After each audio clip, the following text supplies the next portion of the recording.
Okay, we should be live on the YouTube. They can't hear me right now. We should be live on the YouTube channel. When I start speaking in a moment again, I'm going to switch scenes, and then we're going to get into us doing this. So I'm going to share it out right now.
Okay, I'm about to switch scenes and then start talking and then introduce both of y'all.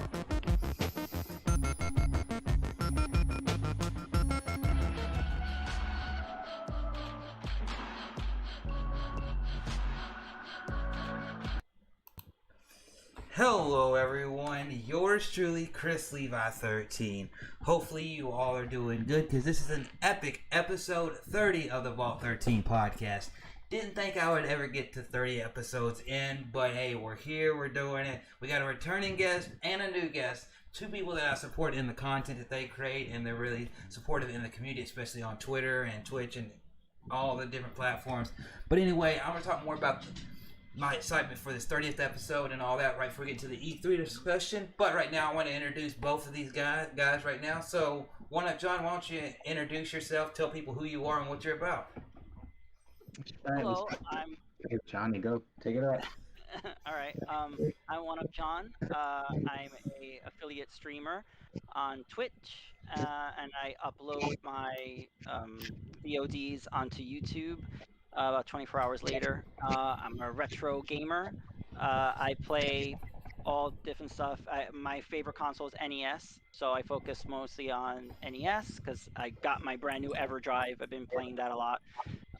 Today I stream Game Boy, just for the heck of it because it's a lot of fun.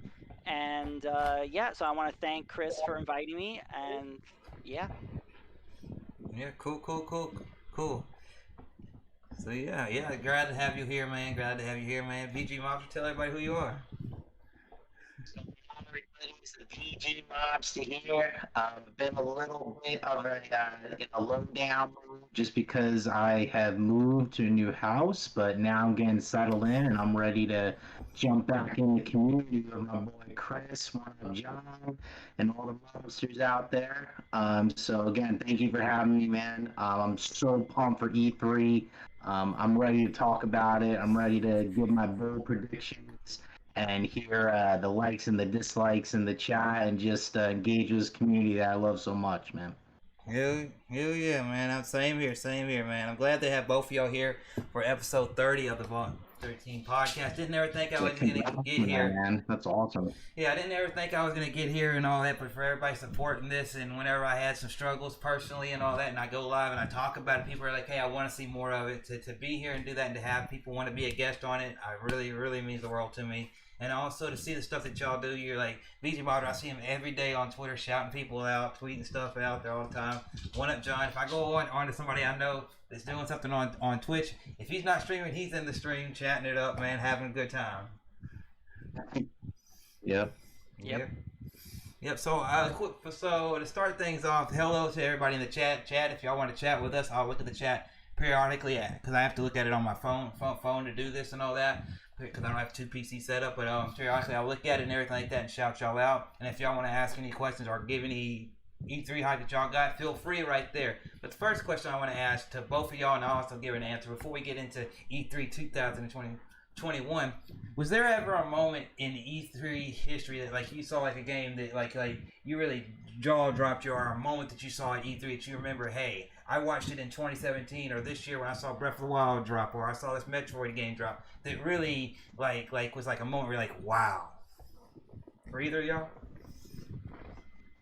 John, you want to go first? You could go first. Okay.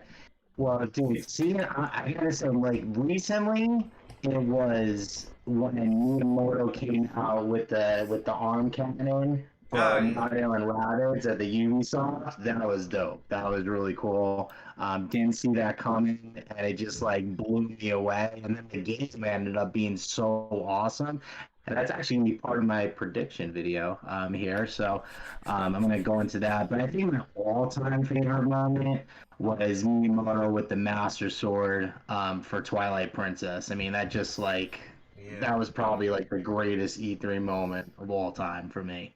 I don't know if that'll ever be topped, to be honest. Because people are, like, dying for that. After Wind Waker, people were, like, starving for that dark, more realistic Zelda, and then he comes out with the Master Sword, and then they drop the trailer for Twilight Princess. It was epic. I'll never forget it. It was awesome. So yeah, those definitely stand out to me. For sure. You got one, John? I really miss Nintendo doing their presentations on stage. It's just this digital stuff is not the same, but I agree with VG. That was an awesome moment.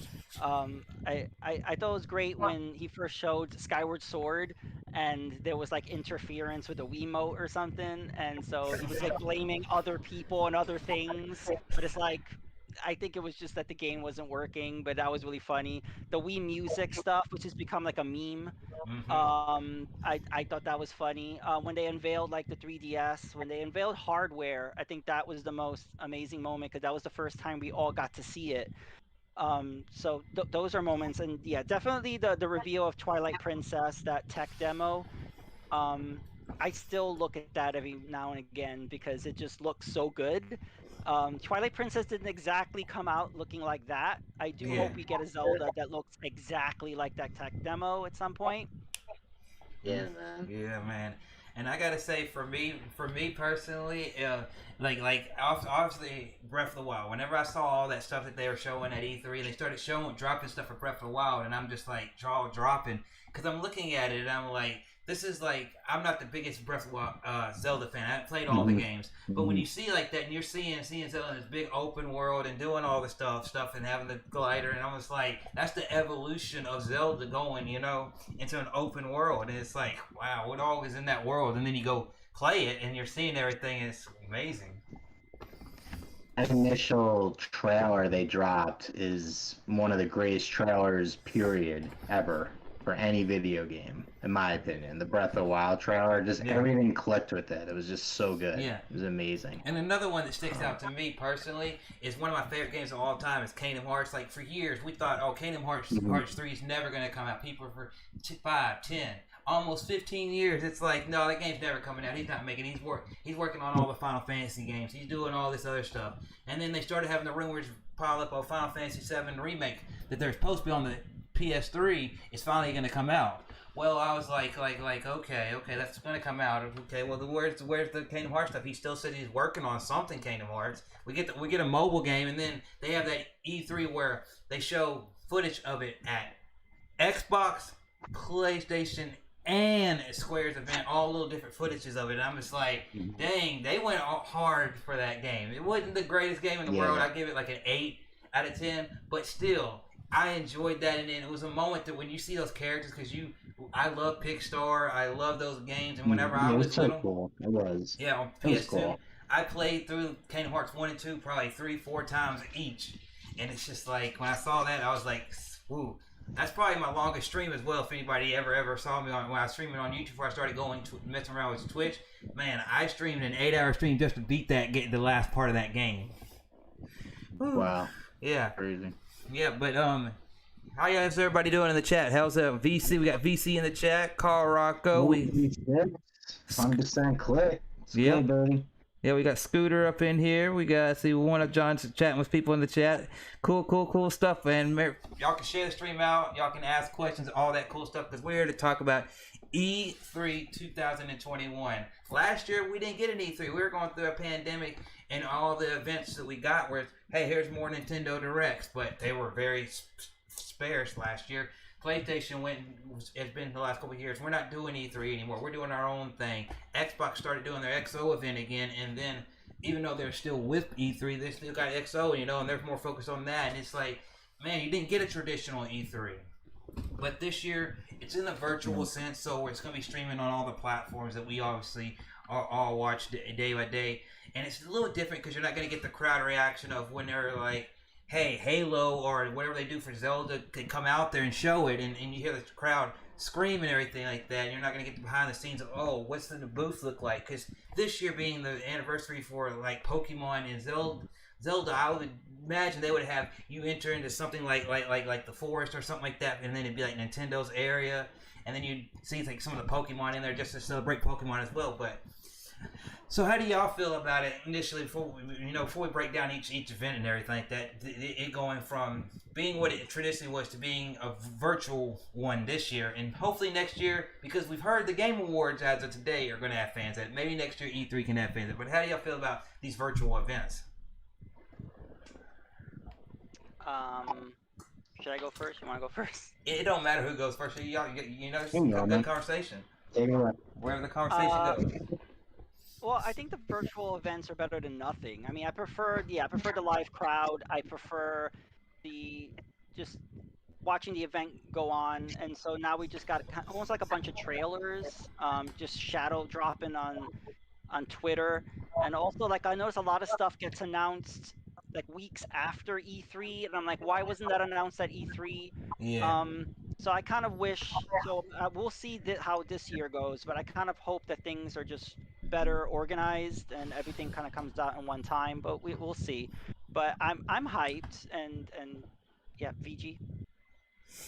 Yeah, I mean, I'm playing for E3 because I'm not actually sure if Summer Game Fest this year was a continuation of last year, if it's this year. It was just so like open. It was too open-ended. It was too loose. There was not enough organization with it. Yeah. And I think that kind of like ruined it, and then it made people like kind of miss E3 because with E3, everything's way more like laid out and organized, and people can really, schedule around their favorite, publishers and developers and companies. And I feel like with this Summer Games Fest, it was just kind of like, oh, if there's a trailer, we'll just throw it in there and say it's part of the event. It was like 3 weeks later, so it just didn't hit for me.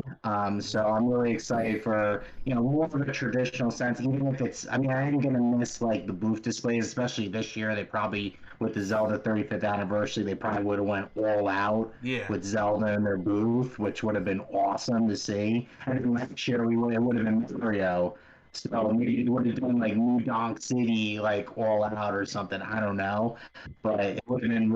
I'm going to miss those. But in terms of just having all the companies and the publishers, more like a traditional event, even though it's virtual, I'm more excited for it overall.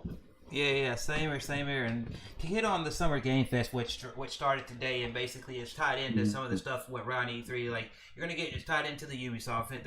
They're helping out with Microsoft do their event in addition to some of the stuff with the E3. So I gotta give my hats off to Jeff Keighley for what he does. But his event today seemed like a lot of stuff was just put in there, and it was a lot of just filler in there. It seemed like, but at the same time, there was a few cool things in there. Like we get a side character from Borderlands, Tiny Tina, getting her own game. You actually got to see him at the end of the event get really hype, and you get like a Lord of the Rings style game with Elden Ring coming out, and it's like you actually saw the joy off his face. Now, some of the games may not be games for everybody, but what I liked about it is he didn't just put all the big hitters next to each other. He kind of spread them out. So some of these other games maybe people might see as shovelware or lower games on their Nintendo, Xbox, or PlayStation. At least they got highlighted, and you may more or less check it out now that you saw it on the event.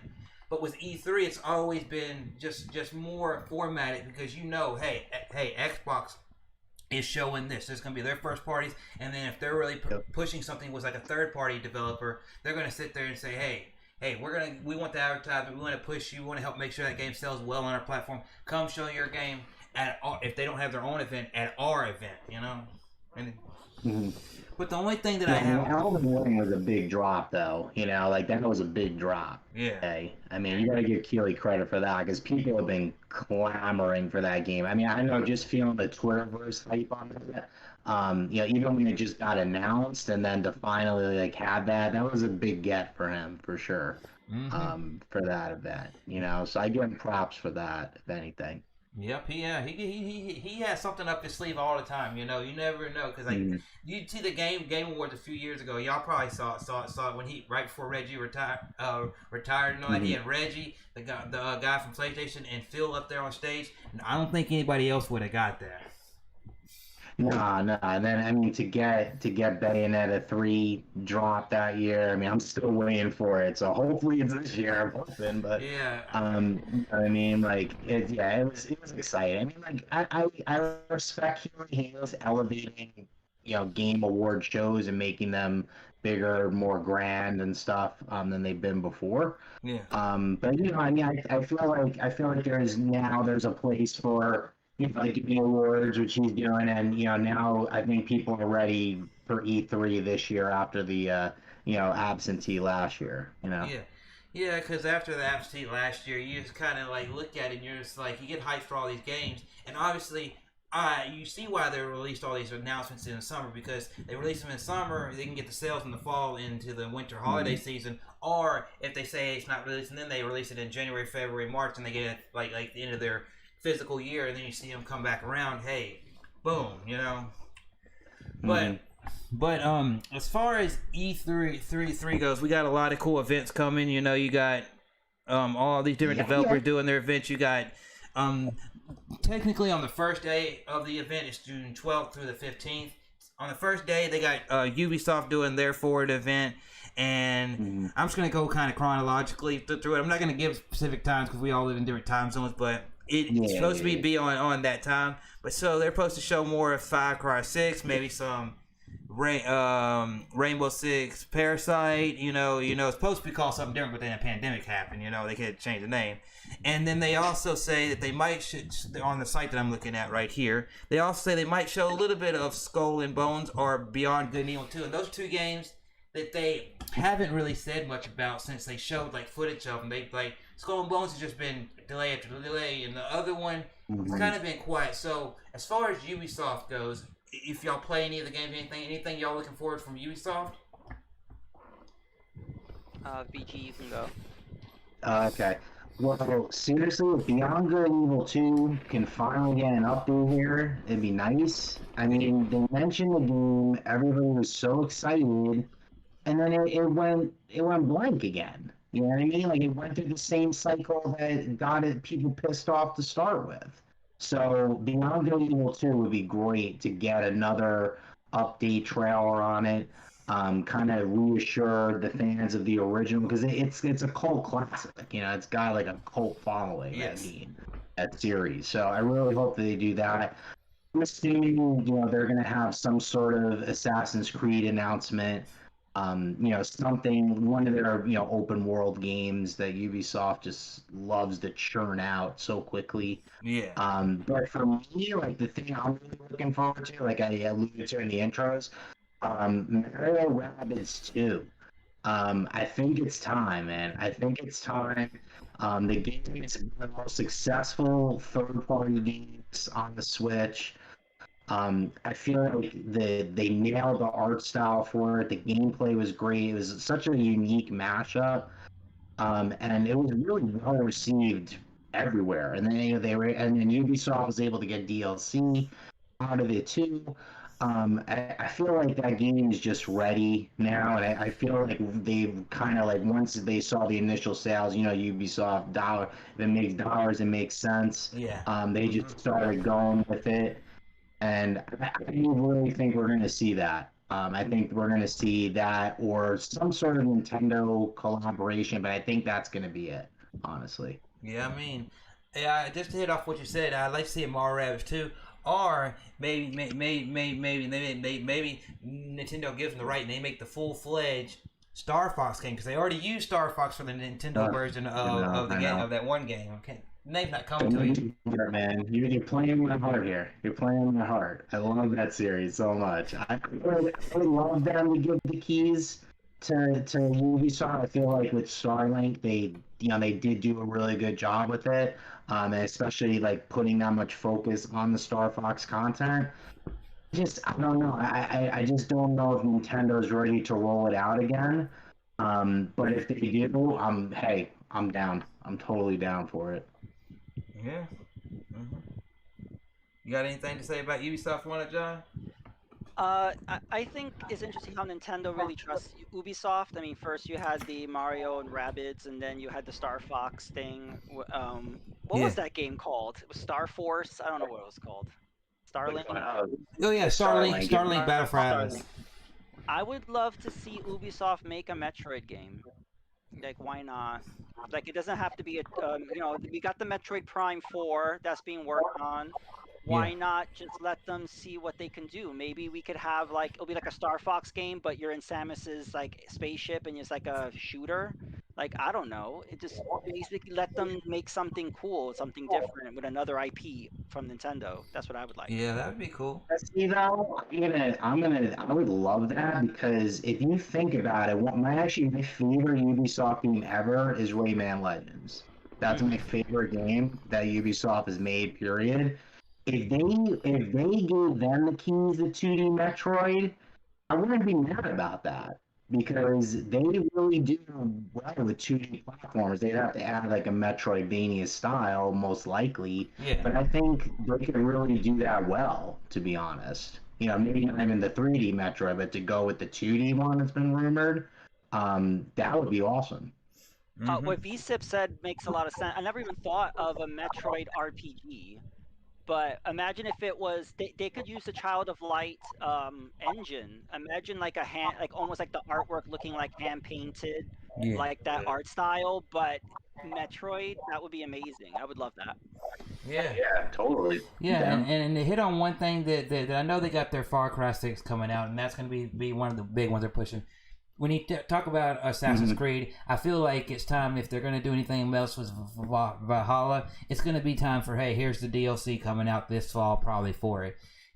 But something you hit on, BG Mobster. Yeah. But something he hit on Rayman.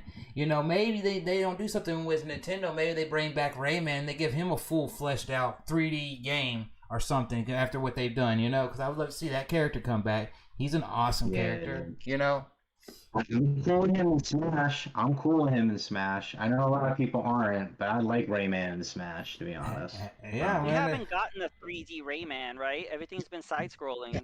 I think everything's been side-scrolling from the Game Boys to the consoles. And 2.5, not 3 though. Yeah, I'd like to see how they take on it would be. Yeah, Rayman is slept on. I think it's such a great series, to be honest. Yeah, man. Yeah. Definitely the one game like your Rayman Legends. You played through that game, all the different levels in there, and so much content that they put in there. The game is incredible. I mean, I think it was like $10 on sale on the eShop there, just buy it. Don't even think about it. Just buy it. It's totally worth it. But yeah, as far as Ubisoft goes, anybody in the chat, let me check the chat real quick. Or anybody, y'all hyped for anything Ubisoft? We got VC in the chat. We got a bunch of people. Rushy up in here. Yeah, cool. We need a Crash and Rayman and Smash. Yeah, I wouldn't mind that. Yeah, man. Yeah, if those two get in, I'm a happy camper. I love both of those. Yeah, I mean, I'd be okay. I'd be like, okay, yeah, you got Crash in there, you got Rayman in there, Ubisoft got a character in there, you got Activision with their character in there. I'd be cool to say, hey, that's enough characters in Smash Ultimate until we do another Smash game, if they ever do. But we could ride on this one for a while because they got so many characters in there already. Oh, you think we're gonna get like a cloud version of Assassin's Creed Valhalla for the Switch? A cloud version.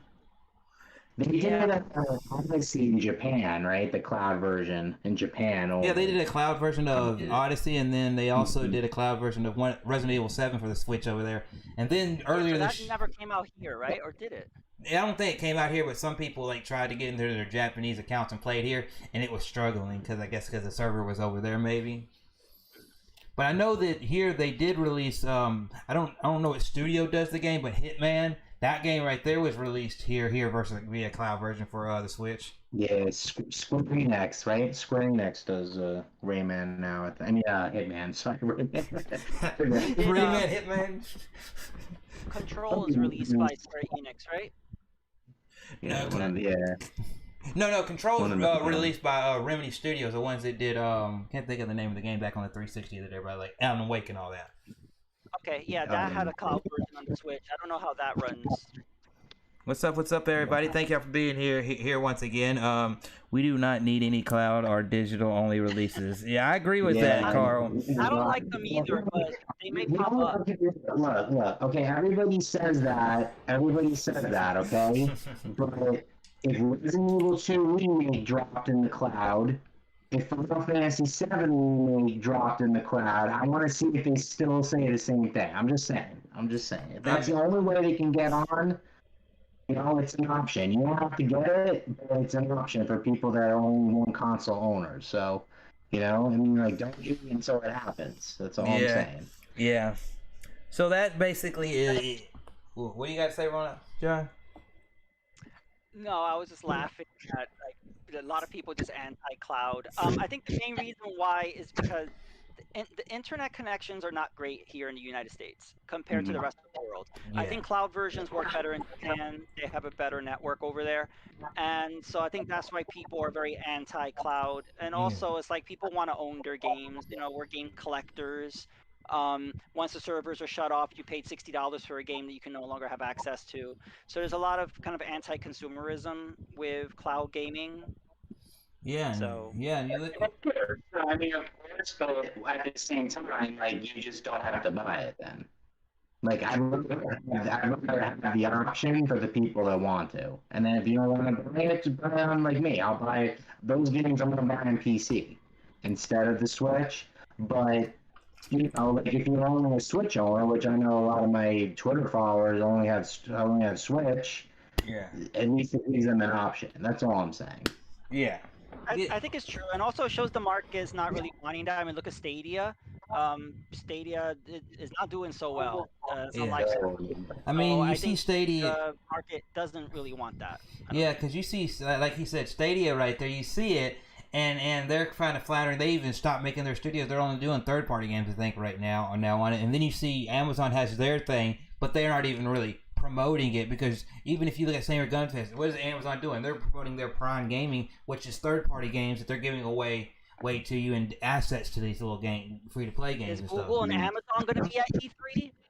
No, Cricket, your crickets. You never know. If they like that Microsoft money, you never know. They might pop up. They're at Summer Games Fest. Amazon Gaming, that Lost Ark, that game was at Summer Games Fest. That was an Amazon Studio release, so they were there. Yeah. But yeah, You know, and we'll see. I gotta start somewhere. So. Mm-hmm. So yeah, Ubisoft is the first event Saturday morning. That's the one that starts around lunchtime for most people, and then also that same day they got a little Gearbox event, which if y'all know Gearbox, they do mainly the Borderlands stuff, and then a few things outside of it, mostly the Borderlands stuff. Which honestly was what we saw was just like a trailer at Summer's Game Fest of the Tiny Tina game.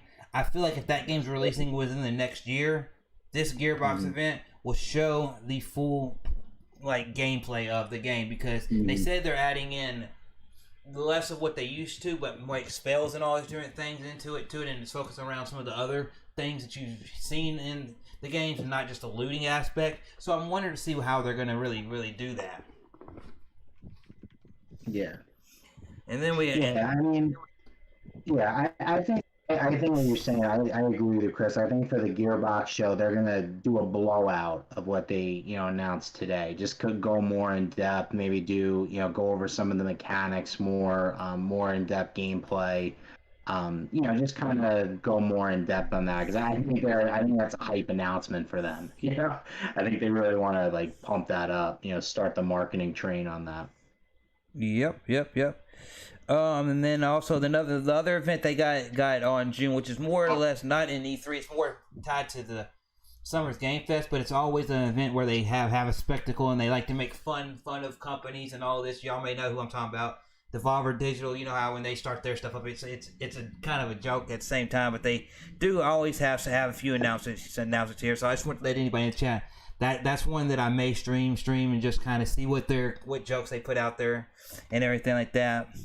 Yeah, they're so random. Like, it's so funny. It seems like the way that they do it seems like unscripted. I mean, we know that it's like scripted, but they go for like the unscripted tone, I guess, for all their type of announcements. When they usually, honestly, though, they usually do drop some good games. So it's definitely led to if you can live through the that type of style of presentation, they do usually announce some good games too. Yeah. Mm-hmm. Another thing that I wanted to mention as I scroll through this site right here, which is Tech Radar, one of the big sites that people see stuff from. I'm looking at it when they talk about the Gearbox event. The website mentioned maybe it's not gaming related, but it comes from a game. Maybe they'll give you like the first teaser. In addition to this, more on Tiny Tina is a teaser for like the movie that they're working on with some big name actors in the Borderlands universe.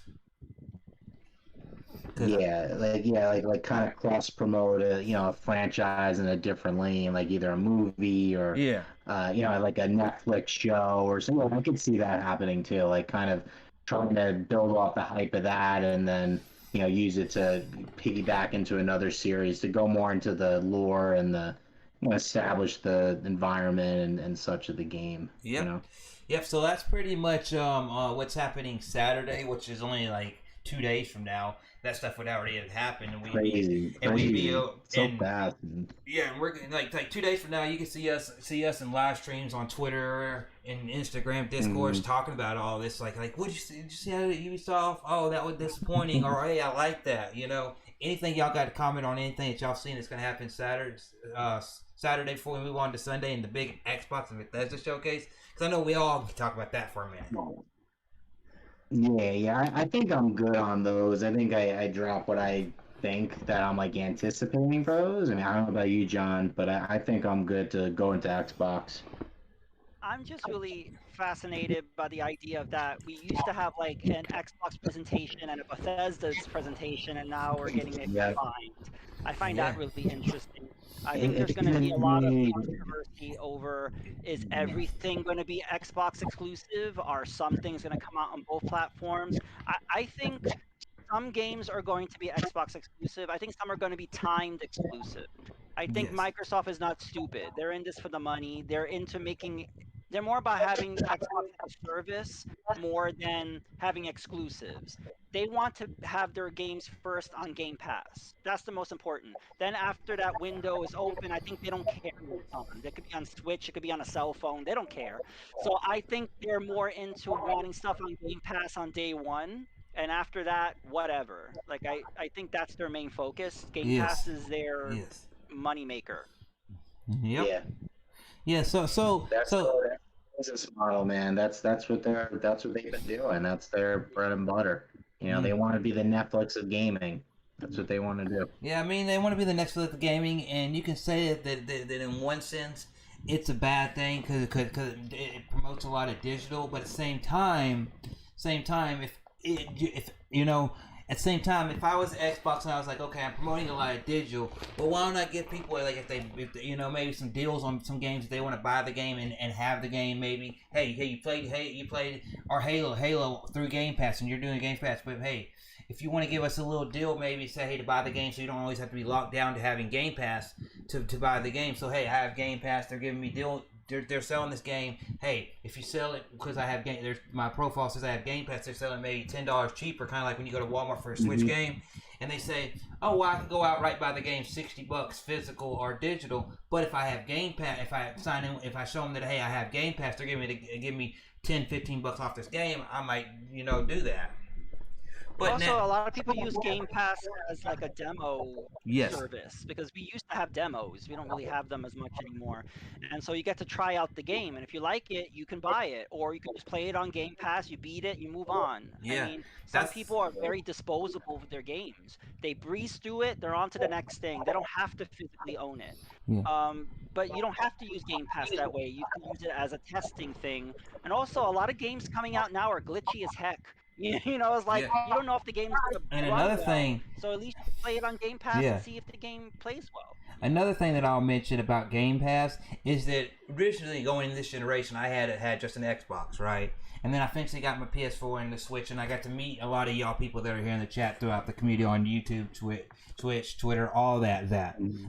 And what's cool about Game Pass is like I've tried out some games and that I know are third-party games, and they know they're releasing on Switch and they're releasing on PlayStation, and maybe it has multiplayer functionality in it. So I go try it out through a Game Pass, and I like the game enough, but then I know I have more friends playing it on a Switch or a PlayStation. Well, hey, I'll go pay for the game full price over there and be able to play with my friends right there, but I got to try the game out to know if it was something worth buying on Xbox. That's actually an interesting point that actually GameStop, a Game Pass could actually promote people buying it for another platform. I never thought of that because you could be like, you played it on Game Pass and you didn't actually buy the game, so you're willing to buy the game on Switch or PlayStation 4 or 5 or whatever. So it actually promotes other platforms in a way. So yeah, but with City Girls, I did that. I beat the game on Game Pass, and then I got it on Switch because I love the game so much. Yeah, and another thing that's cool about it is like all that games are digital, right? And then you have people like Super Rare or Limited Run. I'm gonna get into like the length of their stuff and all that in a minute, chat. And in a minute, I'm gonna chat. I'm gonna look at all y'all, and if y'all want to ask any questions, y'all can go ahead and get the questions ready, and I'll look at the chat and answer the questions y'all got for any other stuff or any other stuff you're hyped for. But another thing you can look at is like I said, Super Rare, Limited Run. I've seen some games released, and they're only in a digital form, right? And then a couple months later, after they're released, Rare or Super and all these Limited Run have said, hey, we worked out a deal to get this game physical. Well, I like how the physical bundles they have for Switch look or for the PlayStation because they kind of give that retro style to them, And I'm like, and hey, I checked the game out on Game Pass. Hey, I like the game enough. I know that hey, Hades, I want to get their collector's edition on Switch because it's gonna look really nice and it has all that collector stuff in it. And Switch physicals are really cool to have. You go out there and that can help promote that as well. Yeah. But now that's true. Yep. That's true. Yeah, but getting into Xbox and Bethesda's event, that's going to be the biggest event, it looks like, outside of Nintendo's, because Nintendo has their 40 minutes and then the Treehouse, which the Treehouse is going to be something we're going to talk about in a moment, because you never know. Sometimes they drop stuff there, like a Metroid game before, Samus Returns. But with the Xbox and Bethesda, the deal that happened last fall, where Xbox bought Bethesda, because they were buying all these studios up that made a bunch of games, but then they put big money down for a studio that was like big as almost like Square Enix or like a Rockstar. They put a big studio, and they're making it, instead of being 2 events, they're making it 1 event to be 90 minutes. So that's like long as you watch a movie. Most events you see, it's like watching a sitcom or a Family Guy or a regular just show, 30 minutes, 40 minutes, go on. This one is like watching a movie. They're gonna show a lot of stuff there, and I'll let y'all get to y'all's too, whatever y'all are hyped for and all that in just a minute, but just because it's on my mind to everybody, people they've been saying, "Hey, where's the games? Where's the games? Where's the games?" Well, you go buy something or buy a studio or like this, or you buy a guitar, right? Say I'm a musician, you go buy a guitar, right? And they say, okay, well I'm gonna go buy a guitar and I'm gonna learn how to play Van Halen, Eric Clapton, whatever song you're learning, right? You're not just gonna buy it and then go and then your friends will be like, oh, you got a guitar now? You know how to play that song you've been wanting to play now? It's not just gonna happen overnight. You gotta work at it. So with buying all these studios, people have been saying, hey, where's the games at? Well, it's been 2-3 years that they've been buying up studios. So now the fruits of the reward should be happening. And I feel like with the delay of Halo, that's why they waited on showing everything, because they wanted Halo to come out forefront this console generation and then kind of tagline other games out after it. You know, and I'll get to those games in a moment on that, but I want to hear, what do y'all have to say about Xbox and Bethesda's event? Because there's a bunch of stuff you can get, from Fallout to Elder Scrolls to Starfield to State of Decay, all sorts of stuff. I want to hear what y'all got to think on the Xbox platform, since y'all both play on it. I'm curious about Starfield. I don't feel like we know anything about it. We don't even know if it's going to be an Xbox exclusive. So that's going to. I'm expecting a lot of information about Starfield. PG, what do you think? Yeah, Starfield's gonna blow out this year, for sure. I mean, it's been teased for so long. I think this is the game that Bethesda is really gonna roll out. I think Microsoft wants this to pretty much be their big holiday game and a new IP that they can build on, in addition to Skyrim, in addition to Doom and the other properties that Bethesda has. I think they're really gonna push it for sure. Yeah. And I think we're gonna get a pretty big blowout on it. Yeah, I feel like that too, because they teased it so long, and then and over the last year, the speculation for it has been so big. I feel like, hey, even if the game doesn't release this holiday, which I hope it does, maybe it releases next year, but at least say, hey, instead of just a quick little glimpse of it you saw before, hey, here's full-fledged cinematics. Here's where the where the world's at. Here what we're doing in outer space. Here's a little bit of story, and maybe even if it's only a couple minutes, here's a little bit of the in-footage gameplay. Because I love Bethesda, but we've seen so many Dooms, we've seen so many Fallout, we've seen so many Elder Scrolls and Wolfenstein. We know what those worlds, and we love every year when they drop a Doom game, because to see a Doom game be what it is and then run on a Switch, that's pretty amazing. You know, it was it's still awesome. Me playing Doom, going to Florida in the plane was awesome. Yeah, I just say that was pretty cool. Yeah, and I feel like with Starfield, the Bethesda, even before they got with Xbox, they were feeling like, we've had all these tried and true franchises. Yeah, they've been a little bit glitchy, but they're games that people love and are passionate about. What's bringing up a new game that's in a different setting than what we're used to? Because we have the Doomslayer, where you're out there running and gunning and just blowing everything out and killing everything in your way. Then you've got your fantasy stuff with Elder Scrolls, and then you've got your post-apocalyptic, after like atomic bombs hit, with Fallout stuff. Let's do something in outer space, is something that I don't really think they've tackled a lot before. So it's be different for them, and I'm ready to see what the game is about.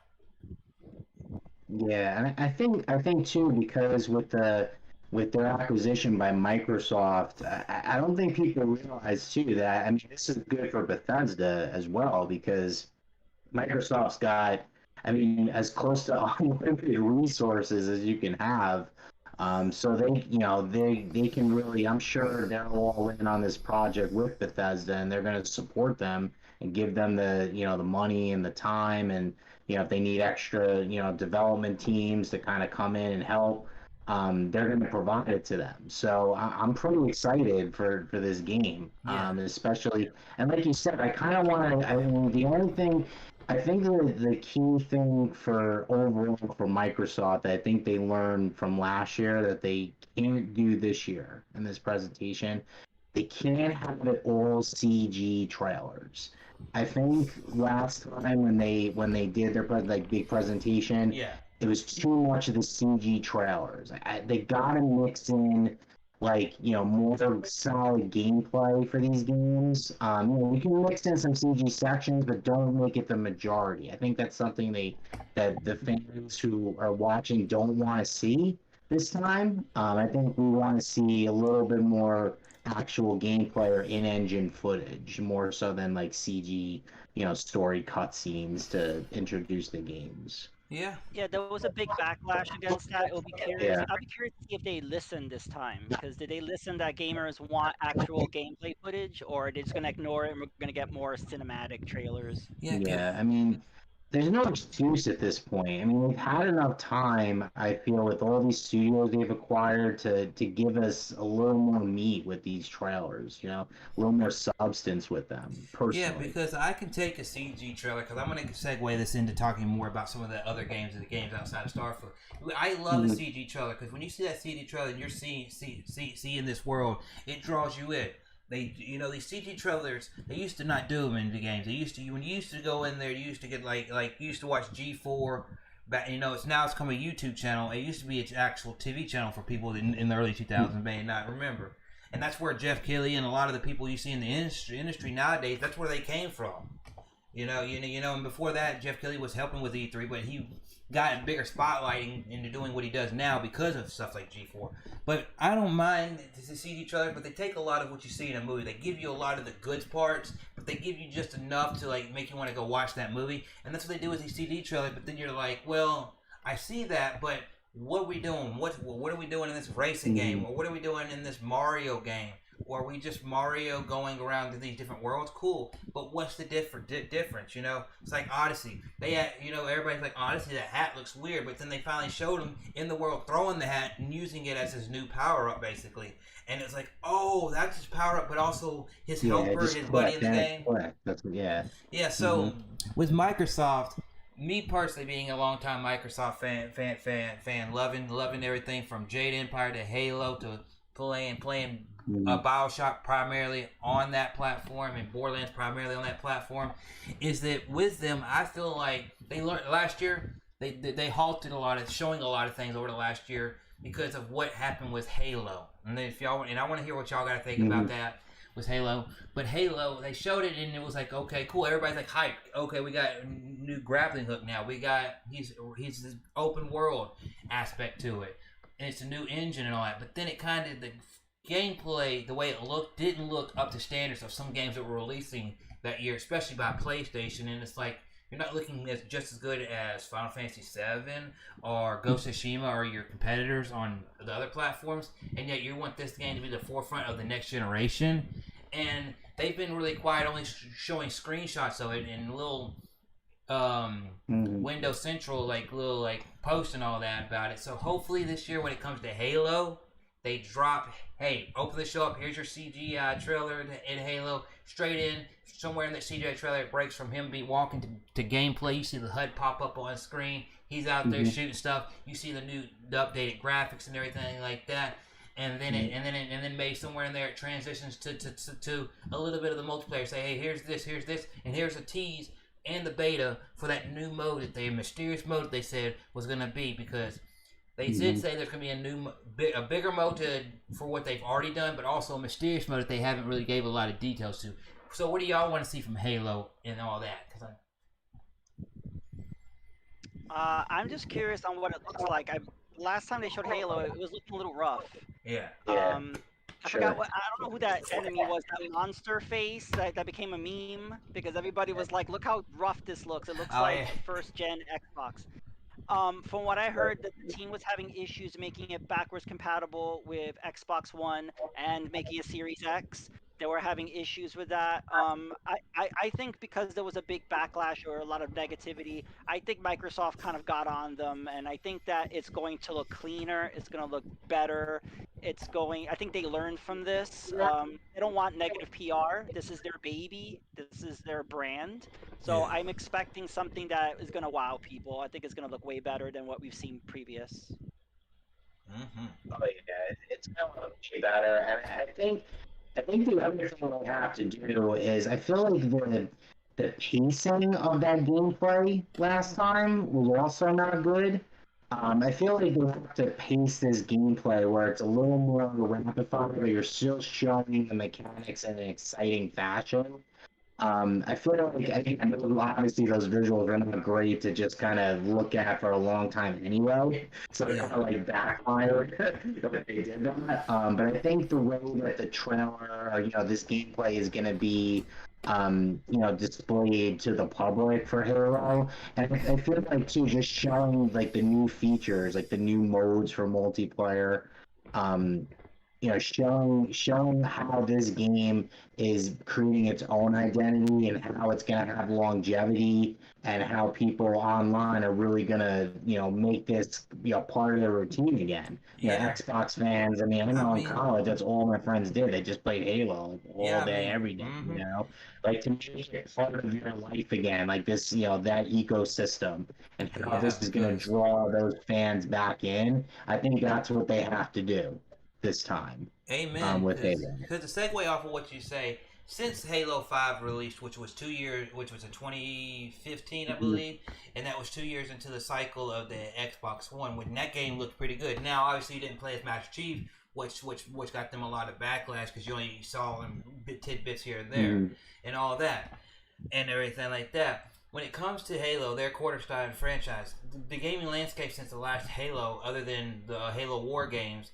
has really kind of changed because you've had a Mario Odyssey, you've had a Breath of the Wild, you've had these Doom games come out and look excellent. You have a shift of, hey, you want this game to look good, but yet you want to have you want your Xbox game to play on everything. Well, if I'm playing that Halo game, and I'm playing it on my phone, through the cloud, through the PC, on the Xbox One or Series S or X, they want to be a showcase. Well, then it's going to be a showcase. Then I want to, whatever platform I play on, it's making that platform work, but it's also maximizing that platform in ways that you didn't think, like showing the different things, the ray tracing if it's available, or the different like 60 frames per second, and showing everything that hey, we're Xbox, we can make beautiful games, and we're not just buying Bethesda to be, or another studios for them to do work. Our in-house studios, 343, a studio that basically was people from Bethesda that came over and made their own studio to continue the legacy of Halo, because Bethesda was going in a different direction. They need to make sure this game goes out there and says, hey, going into this generation, we got a game that you will come back to and put back in your routine, and it will be one of those games that hopefully when you click on Twitch or you click on YouTube, you see people back there playing the multiplayer in that way. You see a lot of people playing Destiny or Call of Duty Warzone, and I'm one of those people. But if Halo blows me out of the water, I might drop Call of Duty and say, hey, I'm playing multiplayer in Halo because of how good it was on goods. Because Halo 3 multiplayer, Halo Reach multiplayer was top tier. Yeah, I mean, like John said before. I mean, this is Master Chief Halo. This is their flag. This is their flagship franchise. I mean, you gotta go all in with it. You know what I mean? Like, and this was also. I mean, people. I mean, I can bring this up in my chat that I have on Twitter, my Switch Mob chat. But like, we talk about this all the time. I mean, they really wanted this game to kick off the next gen. I mean, that was the goal. And now that it's been delayed, I mean, honestly, I feel like people are going to be expecting more because now, this is not just the launch game. Now you've had more time to fine tune it, to refine it, to improve the mechanics and the gameplay and the frame rates and the visual fidelity. And they're gonna have to show us that this time was worth it. Mm-hmm. Yep, they're gonna have to show us, because now not only is the game delayed, but these developers that work for 343 and probably the other people that they had come in over the last year to help them out, because obviously there was a few listings through here for certain little jobs. But hopefully whatever they did, they've had more time, not only with the game, but with the hardware, to where they can say, okay, well, this is what we can or cannot do with the older hardware, but this is what we can do to make it work for what Halo is, what we're trying to present. And I want this game to succeed and everything like that, because Halo is probably my favorite. Halo Reach is my favorite game of all time, and Halo is my second favorite character, right next to Sora from Kingdom Hearts. And it's just like, when I play first person shooter, Halo's my favorite. Now, obviously, Halo took a lot of influence from what Doom was doing and just made it its own thing, and then Doom went exceeded what Halo was doing. So I hope Halo does good. But as far yeah, I wouldn't be surprised if Microsoft put some Bethesda members on this too. I mean, they may not mention it, but they might put some, some resources from Bethesda on this yeah, game. the people that make Doom, I mean, its software, the people that make Doom, its software, you put a couple of them in there, say, hey, help fine tune the current things because the characters aren't that much different. Yeah, they have different worlds, different guns, different stories, but they have some similarities in some ways. You put a couple of them in there, and they could probably boom, and everything. But transitioning not to just make it all Xbox and Halo, they also got a couple other things that we've got teased over the last year. Is like motorsports being pushed out a little bit more. So for the next motorsports, I think it's 7 or 8 they're coming up on. So they're looking to maybe put out Horizon again, which is more their open world racing game. And they also in the last year teased the next Elder Scrolls, and they teased Fable. So y'all hyped for anything from those franchises? I'm hyped for Fable. Like I'm not big into first-person shooters, but I have really great memories of playing the Fable series. Fable 3 was pretty bad though, but I feel like open world games are a thing now. I think with Fable they have the possibility of making their own Breath of the Wild with that. Imagine if they made a medieval open world game with all the charm and with all the fun and all the possibilities of a Fable game in an open world. They have a lot of possibilities there. If they don't do it, that will be a huge loss. Imagine making it just like Microsoft exclusive. This is our Breath of the Wild. This is what we have for our platform. Because they can't just have first-person shooters. They need to have some diversity there. This could be their thing. This could be their diverse platform. Yes. So that's why I feel. Mm-hmm. Yeah, I feel I agree with you, John. I love the Fable series. I think I see the potential in the IP. I just feel like based off of that trailer, we ain't seeing that game for another 2 years. I think I don't see it, especially this year, but maybe not even next year. Yeah, to be honest, at this point, which is unfortunate. I want it like tomorrow, but I just don't. I mean, I was good. I was happy that they acknowledged that it is coming back. I think that was important to show, game diversity library. But I don't think it's coming, for another maybe 2.5 years. Yeah. At this point, unfortunately. I mean, for things, also the same. I think Perfect Dark is probably a little closer than Fable. So I think Perfect Dark. I don't know if it's going to be this E3. It's pretty much a lock for next E3 though. I think. For Microsoft, I'm looking forward to that because I'm a N64. I used to play Perfect Dark all the time. So I'm definitely excited for that. I think Microsoft too. They have this. They've been kind of on this role of those like Life is Strange type of games. So I think we're gonna see like some sort of like narrative storytelling kind of game. It might be a new IP. It might be an IP that has been dormant for a while. With that, I feel like they're just going to show something like that because Microsoft's been doing that lately, in a lot of their presentations. So I think we're going to get some from that. It's going to be. I feel too that they, like John was saying, though, they can't just keep showing first-person shooters. Like, give us some indie, give me indie Metroidvania. Yes. Give me like give me an arcade sports game. Give me like something different just to kind of like shake it up. And then again, you could always anchor with your first-person shooter. Obviously, Halo is going to be, the cornerstone of the event.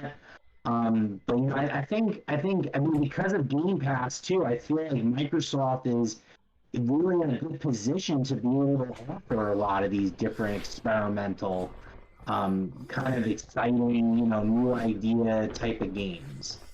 So like, have your big tempo titles, but then mix those in an interesting way. And I think, people eventually, they're going to stick. You know, but like Chris said, overall from Microsoft, I want less controllers. I want more games. You know what I'm saying? Amen. Like I feel like Amen. that's the big thing from them. Like they just now they've bought so many studios. I think now is the time to start showing the fruits of those acquisitions. You know? I totally agree with what you're saying because I love Microsoft.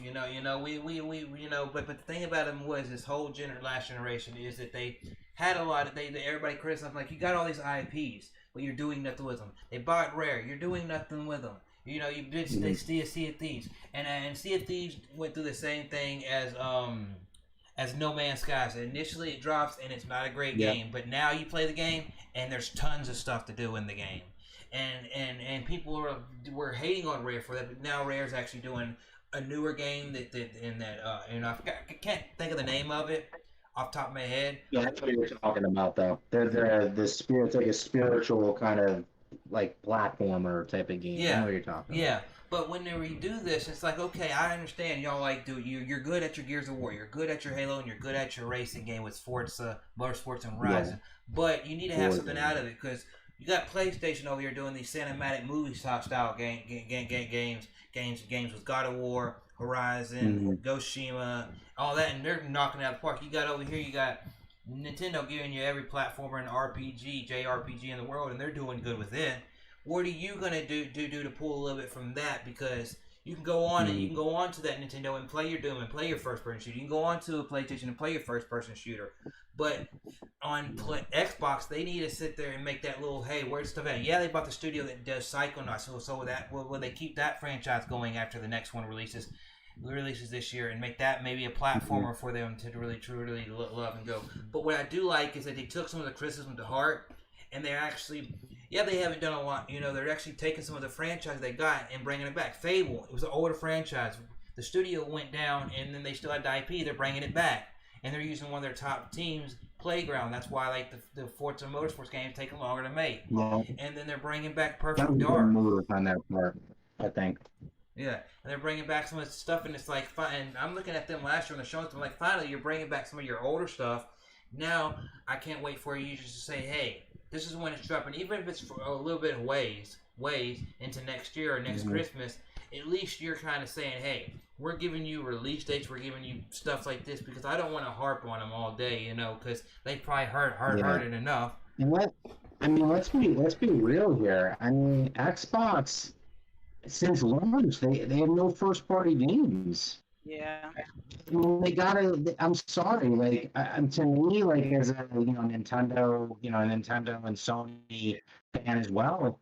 I mean, we need some first party games. I mean, like Game Pass is great, but those aren't earlier games. Like, I love games that take advantage of the hardware. Hey guys, can y'all entertain the chat for a moment? Like, as y'all know, I had my situation with my dad. I gotta get him his chair. He just got home with my mom and everything like that. So if y'all want to talk about anything more about that, and the next thing we're gonna drop into is into Square Enix and then Nintendo after that. So just letting y'all know, and just entertain the chat for a minute. Thank y'all. Yeah, let me drop one more thing before I go into that. I'll let John jump in the chat a little bit too. I'm really excited. I think that I think they're going to show the new Forza Horizon game. And I think this game is going to be really good to show from Microsoft, especially on the Series X, because I think they want to push. I mean, they have the more powerful hardware right now. Show 120 frames per second. Show me like these killer visuals that the Series X can really do. On other platforms, it might be, on Xbox Legacy, it might be like 30 or 60 frames. Okay, that's fine. But in this trailer, show me the potential. Show me what next gen on Series X, what that gaming is going to be like. And I think that game is a perfect, one to show it. I mean, what do you think, John? I think that's a really good game for them to show this presentation. I agree. I feel like they're kind of wanting to show that a game can run on all Xbox platforms, and that's great, but you have to show what your new system can do. This is the time to do it. When are they going to do it? Next E3, the E3 after that? It has to be now. Your new console's out now. I mean, like at launch, they have zero first party like new games, zero first party like new games. at launch. And to me, that's unacceptable. But I mean, to other people, I mean, they just lean on Game Pass, and I mean, I'm gonna give it full disclosure. I have Game Pass. I have my year subscription already done. I love the service, but I'm getting the same benefits on my PC that a Series X owner is getting right now. So what's the difference? I mean, like, why am I going to go out and buy that if I can play the same thing on PC? Like. Yeah. For me, I have an Xbox One S, and I Yeah. love it, but I have no reason to get a Series S or Yeah, X. that's what I'm saying. But a game like Forza, right? At E3, Forza Horizon, that's showing like these insane graphics, like and awesome gameplay elements that only the SSD can actually like implement. Like something like that, like a game, like games that show off, like when Sony did Ratchet and Clank, like the initial reveal of the game, and they were showing how fast the loading was between like the dimensional warps and like the power of the SSD. I think that's what Microsoft has to do. They have to show games that are going to take advantage. Okay, they may still run on the legacy hardware, like that's your little asterisk at the bottom, but for the actual show me the power. Show me like 120 frames per second. Show me HDR. You know what I mean? Like on there. Show me these like 4K visuals. Like just show it to me. I'm not saying it's not going to be able to run in a lower form on the legacy systems, but get me as an Xbox fan and somebody who is on the edge. Get me to go over. Get me to bite. Like they're not getting me to bite yet. I think that's what they got to do. Yep. Thank y'all for letting me go handle that.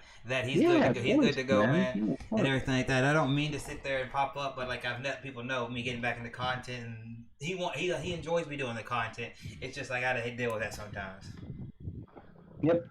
I got you, man. So yeah. So I'm gonna check. We were just talking about how like Microsoft needs to show a little bit of the power of their hardware in some of these games at their show. So basically, we've been here about an hour. We're gonna go a little bit longer, everybody. But I want to let you know we're gonna talk about Square, Nintendo, and then we're gonna kind of put towards the end of the thing Capcom and Bandai Namco, since they're just developers and they're smaller than the other two, kind of together, kind of in a little discussion and all that. But I'm gonna check the chat, see how everybody's doing. What's up, Slayer768? I hope you're doing good there. Rushy, Scooter, everybody, Captain Chaz, everybody that's here. Thank y'all for being here and talking in the chat, man. Chat's lighting up. If y'all got as of right now, keep a look at the chat. If y'all got any questions or anything like that, feel free to ask questions to us about E3. If you want to know anything more about us as content creators, I always put that out there whenever I go live with anybody that you're able to ask, So feel free to ask that. But yeah, Xbox, since they're having the longest event outside of Nintendo in their treehouse, they've got to come with the heavy hitters, and it's not just cinematics. It's not just, hey, I bought somebody. It's more or less, here's the hardware. Here's why we made our hardware just a hair better than everybody else, and everything like that, because their Xbox One X better than the PS4 Pro. Their Series S is just as good, if it's a little bit a little power to PS5, but it can play the games. Their Series X is more powerful than it, so you got to show us why you made your hardware the way you did, and give us a little bit of a little bit of everything. Yep. I agree. Perfect. Yeah, so I'm good. So the question is from Carl Rocco. He says, VG Mobster, what is your take on pineapple/ham pizza? Hawaii stuff out of here, man. Like, I know he lives in Hawaii and whatever. I'm from the East Coast, man. New York, New Jersey, tri-state. We don't have pineapple on our pizza, man. I'm sorry, bro. I don't like pineapple on pizza. No, yeah, that's just no for me. Sorry, no, it's not my thing. Put it in a fruit salad or something. I'll put it on my pizza. I love you, man, but nah, pineapple pizza, nah. Yeah, VG just. I like the jokes in the chat. Oh man. Yeah. The replay, that would be something cool that would sell well. I know on a Switch platform. If they work that deal out, yeah, that would do it. Chris, I didn't even mention it because I've given up hope at this.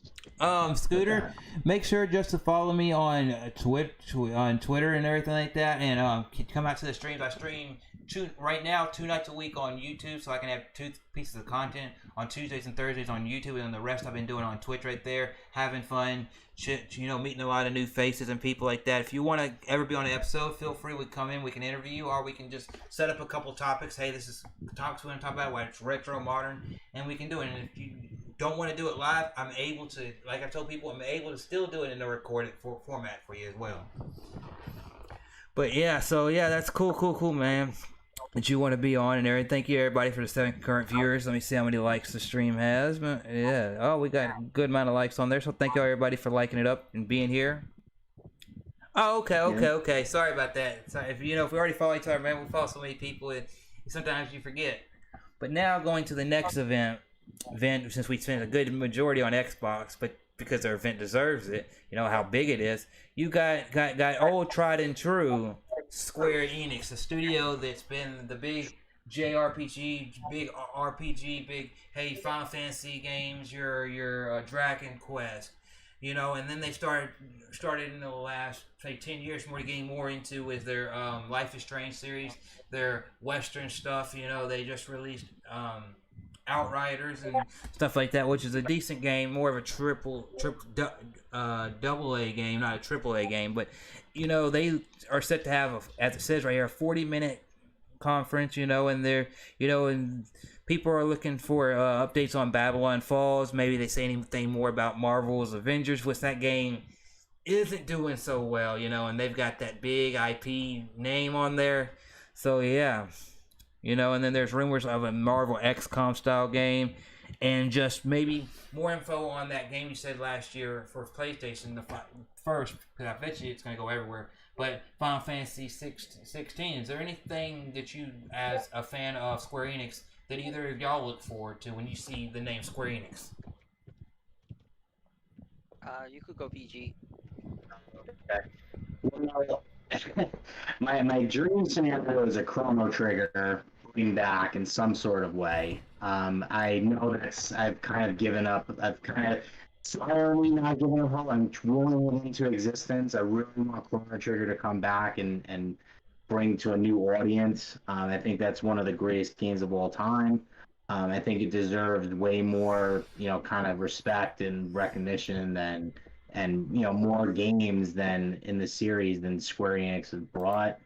I think too, because I think PlayStation has been playing a lot of chess to Square Enix. We're not going to see we're not going to see a lot of the other. I know the Final Fantasy 16 is exclusive to Sony pretty much. The Final Fantasy 7 they extended the exclusivity on that for the remake, so we're not going to really see more on that because Sony's not really active, in the E3 discussions. I think we're going to see a lot more of like the legacy titles potentially like come back, because like last one they had like Trials of Mana, they did the remake, like something like that from Square Enix, because I think Square Enix really sees the value, especially in Japan, of the Switch. So I think they're going to try to, either make some, specific games for the Switch, like they did with Octopath. Some sort of game like that. I know they have a Triangle Strategy coming out. We're probably going to see a little bit more on that. I think there's a lot of avenues Square Enix can go. Yes. I think, like you said, Chris, I think they are going to try to salvage Avengers, just because the IP is a disaster at this point. I mean, they've got to try something to get it back.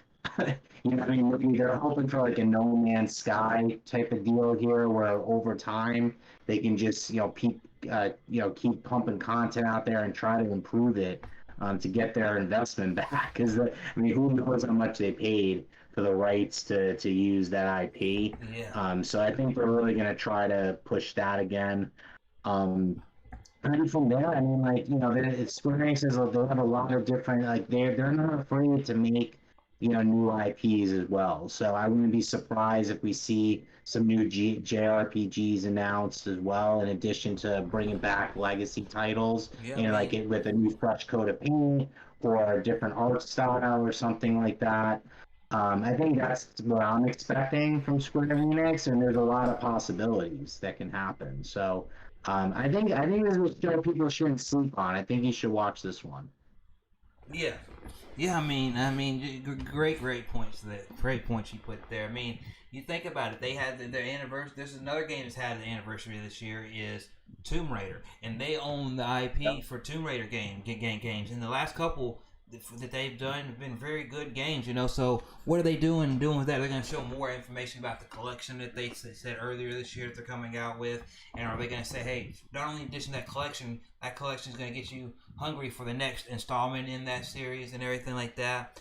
And like you said, another one I want to hit on is that Octopath game. I like how they took that engine and they're doing triangle strategy. But if you saw that Dragon Quest event, there's one of the older Dragon Quest game. I think it's 3 that they're doing in that engine as well. And it's cool to see that because that engine kind of gives people like on both sides. It brings it in for the new gamer, but it also gives that old gamer like people like 1UpJohn and a bunch of like my friend T-Belly and a lot of people that like those older games. Gives them that look a little bit as well, so it kind of pleases both people and gives them something really unique experience. Yeah, I would even take Chrono Trigger remade in that engine. Yeah. Yeah, I feel like Square Enix kind of doesn't hold Chrono Trigger in a high regard as much as fans do, and I don't understand why. I remember they got that lazy port to Steam. It was the cell phone version. They just threw it on there, and fans had to fix it. It was just, I don't know what they're doing. I think Chrono Trigger would do really well on Switch. I don't know why it's not on Switch.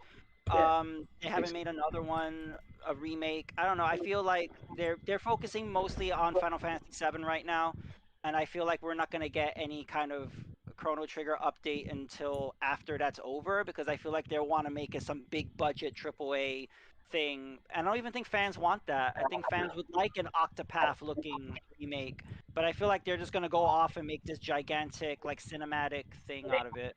Yeah. Yeah, that's I don't understand.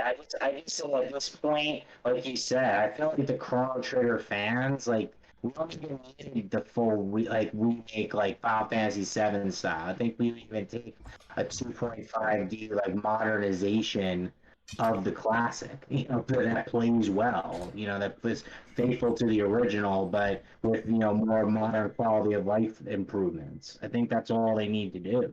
But again, it's one series, but it's just one that I would love to see personally. I totally agree with what you're saying. Man, we could get Tomb Raider, on Switch. We could get one of the, like a collection of some of the Xbox 360 versions. I wouldn't be surprised with that. Square Enix sees how their Switch ports do. They do pretty well. Yeah, So that wouldn't shock me if we saw that. They haven't put like obviously the newer Final Fantasies haven't put on there, but all the old Final Fantasies have still have the code and all that stuff where they put it on the Switch. All the Dragon Quest stuff from Builders to the regular Dragon Quest is done well on the Switch. So I would see for them to still like just like Capcom and Bandai are learning that the Switch may not be what the PlayStation or Xbox is, but they can put something on there and they know it's going to sell because. Hell, during this whole pandemic, the last year we didn't have an E3, but guess what? Nintendo was still out there selling these Switches like 2-to-1 compared to the other ones, and then you have these new consoles released, and the Switch is still selling well. So there's a lot there. And Square Enix, I believe, sees that, and I definitely like what both 1UpJohn and VG have said about it, because I would love to see that. Because especially when it comes to Chrono Trigger, I think it's more the fan base is hyped to see something in that game or in that world, and they're giving them other things that are like that. But people are so tied up on that game because of how good it was, how much of a perfect game or close to a perfect game you get on the Super Nintendo that people will clamor for that because they have such a nostalgia for it, I guess. Yeah. Yep. Yeah. But I think Square Enix has the ability. I think the show is still going to be solid. They're still going to have surprises for sure. Yeah, because I wouldn't be surprised. I'm probably shooting myself in the foot saying this because if you look at it, Kingdom Hearts 3 dropped, right? And everybody says, oh well, Final Fantasy 7 is not going to come out. They're working. It was when the news for Kingdom Hearts 3 came out. Everybody said, oh well, Final Fantasy is not going to drop. As soon as they got done with Kingdom Hearts and they did everything for it, they dropped. Soon after that, they dropped the Final Fantasy 7 remake, and I was like, a year, boom. Next year, boom, this, and that same whole team's doing this. I was like. And I'm like, I want something from Kingdom Hearts, but I'm like, they're not gonna do it right now. Why they're working on Final Fantasy VII, and a lot of their stuff is focused on that because you can see they got their Western studios doing what they do, and it's not for everybody, but they're doing what they do. Is Outriders, Tomb Raider, and some other stuff. Not now they're Balan Wonderland. That's something that we got that was supposed to be the next thing in the Night series, and maybe it's something like this. And just left a sour taste in my mouth because it was a game I was going to buy because it looked cool. But then you go see all the footage of the game and it's just brutal. Because my buddy Stitch played the demo and he just told me you don't even need to play it. It's like it's brutal. It was brutal. It was really bad. And I can see that a lot of their focus is there. But I like how they had an event for Dragon Quest and how they're starting to say, hey, Dragon Quest. And over the last year, you saw like people said, Secret of Mana and all that other stuff. They've been kind of remastering it or giving updated versions of it that we're able to play because no offense to anybody, but you can see where their focus is. They're putting a lot of their money into what they're doing with that Final Fantasy stuff because that I guess you could say like Halo is flagship for Microsoft. Mario and Zelda are flagship for Nintendo. For Square, I guess you could say Final Fantasy is their flagship. Mm-hmm. Yeah, I mean for sure. Mm-hmm. But if y'all don't have any more to say about that right there, y'all ready to start talking about the big one, when everybody's ready to see what Nintendo was their event's gonna drop? Because you got so much. So we got Nintendo to talk about, and then after that we're gonna hit on some of the other stuff out there like Back 4 Blood, the next game that's supposed to be like Left 4 Dead that everybody loved and everything, and all that other stuff. We're gonna hit that before we get out of here because I want to say a few things. But Nintendo, like I said, they've been selling like hotcakes. You put a game out on the Nintendo system, Monster Hunter. Oh, it's been working everywhere else. They had it on 3DS and all that with Generations Ultimate. You put that Monster Hunter Rise on there, it's selling. And Capcom is just like, and Capcom saw that money was Rise, that they're promoting the stories too everywhere they get a chance. It's like, why was it in Sayer Gunfest? We're going to show it again at E3. You didn't have to show it, but they're showing it because they're like, hey, we know money's going to come. But this Nintendo event, I'm hyped for it, because it's been a while since we saw anything with Metroid or Zelda outside of the Zelda game that's releasing soon, and all that, the remake of, which one is it? It's Which one? The one that they're franchise? The Zelda franchise. Which one they're releasing the remake of? One of them was Skyward Sword. Yeah, Skyward Sword. Yeah, and all that. So, do y'all see them in addition to Skyward Sword being the solo game, kind of like they did with Mario? How 3D World was a solo game. Do you see them doing a collection of any games with Zelda? I think so. I think we'll definitely get Wind Waker and Twilight Princess. That's very easy to bring over. We already have HD versions of that. I just want to know, would they include anything else? Will we get like just a double pack of those two games? I think that's great. Will we get like anything else added to that? I don't know, but I think we'll definitely get Twilight Princess and Wind Waker. Fiji. Yeah. What if they? I think we might actually. If we want to go the All-Stars route, they could do Ocarina, the N64 version, and use the same emulator that they use for Super Mario 64. They could do that. In addition, I think it's more like you said, though, John. I think it's going to be a Twilight Princess Wind Waker double pack for 60. I think that's what we're going to get. But could you see them maybe, I've seen a lot of people on Twitter, and I've never played the game, but they've always talked a lot about Minish Cap comeback. What if they brought Minish Cap back in the style of the Zelda game they did? What's the smaller one they Link's did? Awakening? Yeah, Link's. They did it like that. They did Link's I would love that. They did that, Link's Awakening, and they I think it's underrated. V-Sips loves Minish Cap too.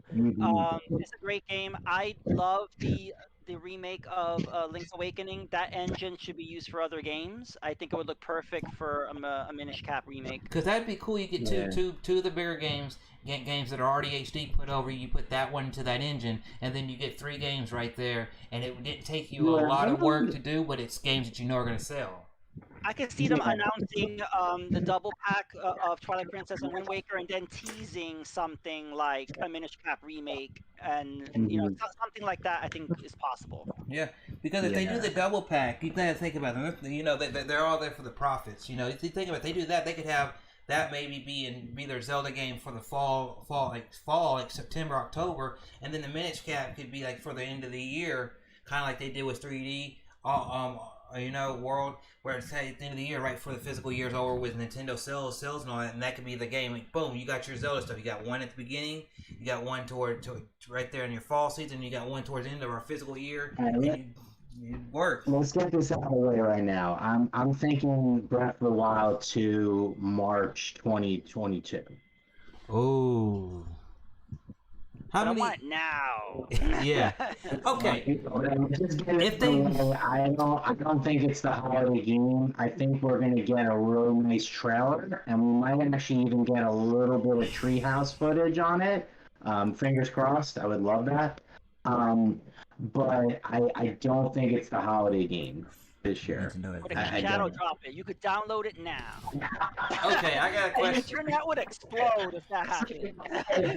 Then I think the Twitter server would break. Okay, both of y'all have played more Zelda than I possibly ever have or ever will. Yeah. So I want to ask you a question. When it comes to Breath of the Wild 2, they teased it, the note like 2 years ago, right? And everybody went wild at the end of their presentation and everything like that. But yet it's been silent since then. So taking the anniversary to side, this game, the next big Zelda game, if they do show it, do you think they will show it and date it and show like a good long CGI trailer and some gameplay? What do y'all expect?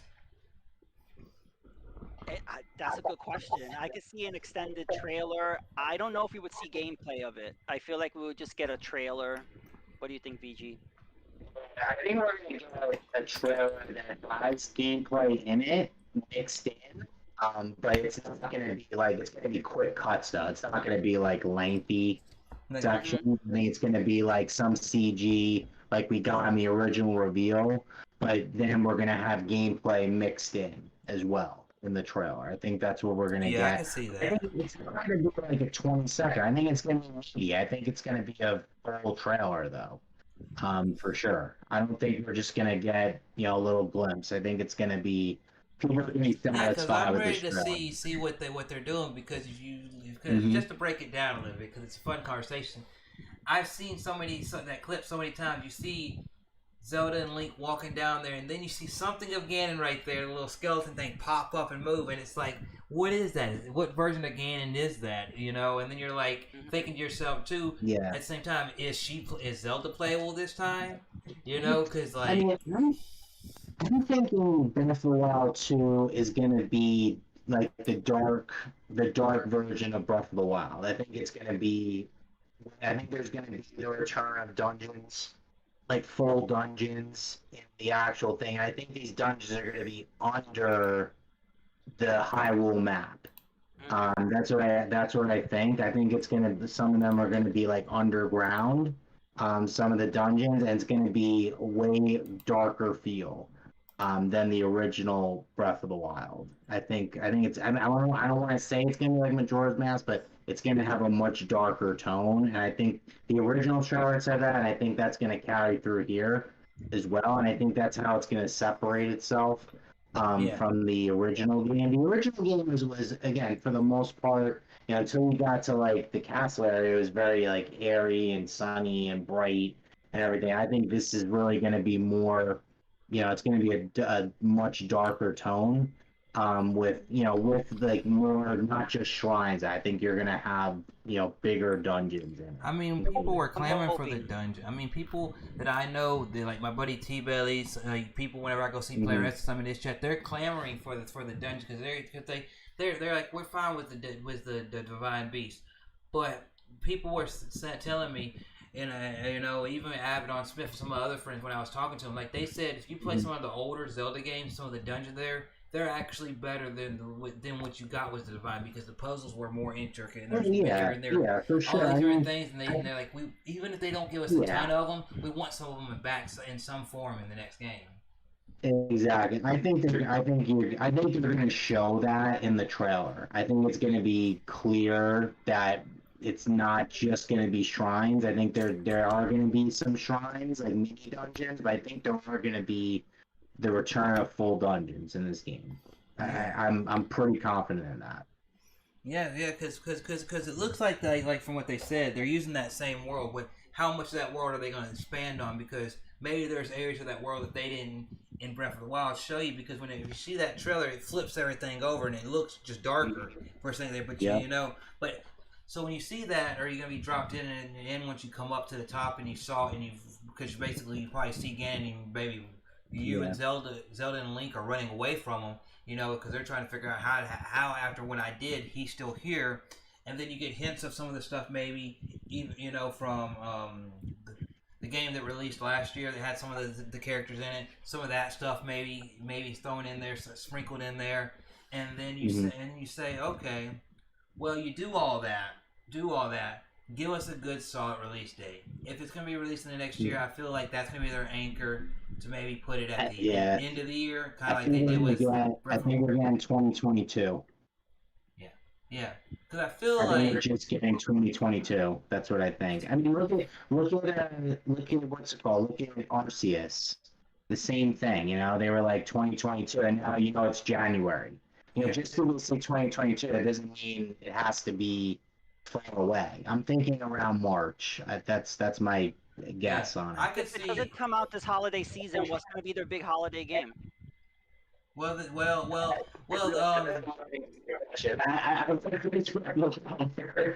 holiday game, they got the remakes for the two Pokemon games, Pokemon. and then I believe it's been rumored, and I don't know if it's confirmed, but I've seen a lot of people do videos on it that Shimmy Tim and the Conte game 5 is supposed to be releasing in November as well. That's a niche game, though. Very niche. Now, what do you think about this? Game, but I think the game's going to come out this year. I think. But what if they were to? Not last year, the year before that, Nintendo had a lot of games, and they did pack them in at the end. So it's not unprecedented. Like, not every game is going to get time to breathe, I think. Yeah. I think people should kind of be ready for that. I think there are going to be games. I mean, us gamers are getting time to breathe from each other, you know? Yeah. I mean, not just talking about Nintendo. I mean, after what I saw with Elden Ring, and they say in January 2022 for it to release, I'm like, I'm not going to get time to breathe. I'm going to be playing Elden Ring on one hand and then be looking for Pokemon Arceus on the other hand. I'm like, Yeah, that's going to be really close together. Yeah. Those two. Now, there's two games that coming on January surprised me. Though. I thought that was going to be later in the year, but I'm surprised.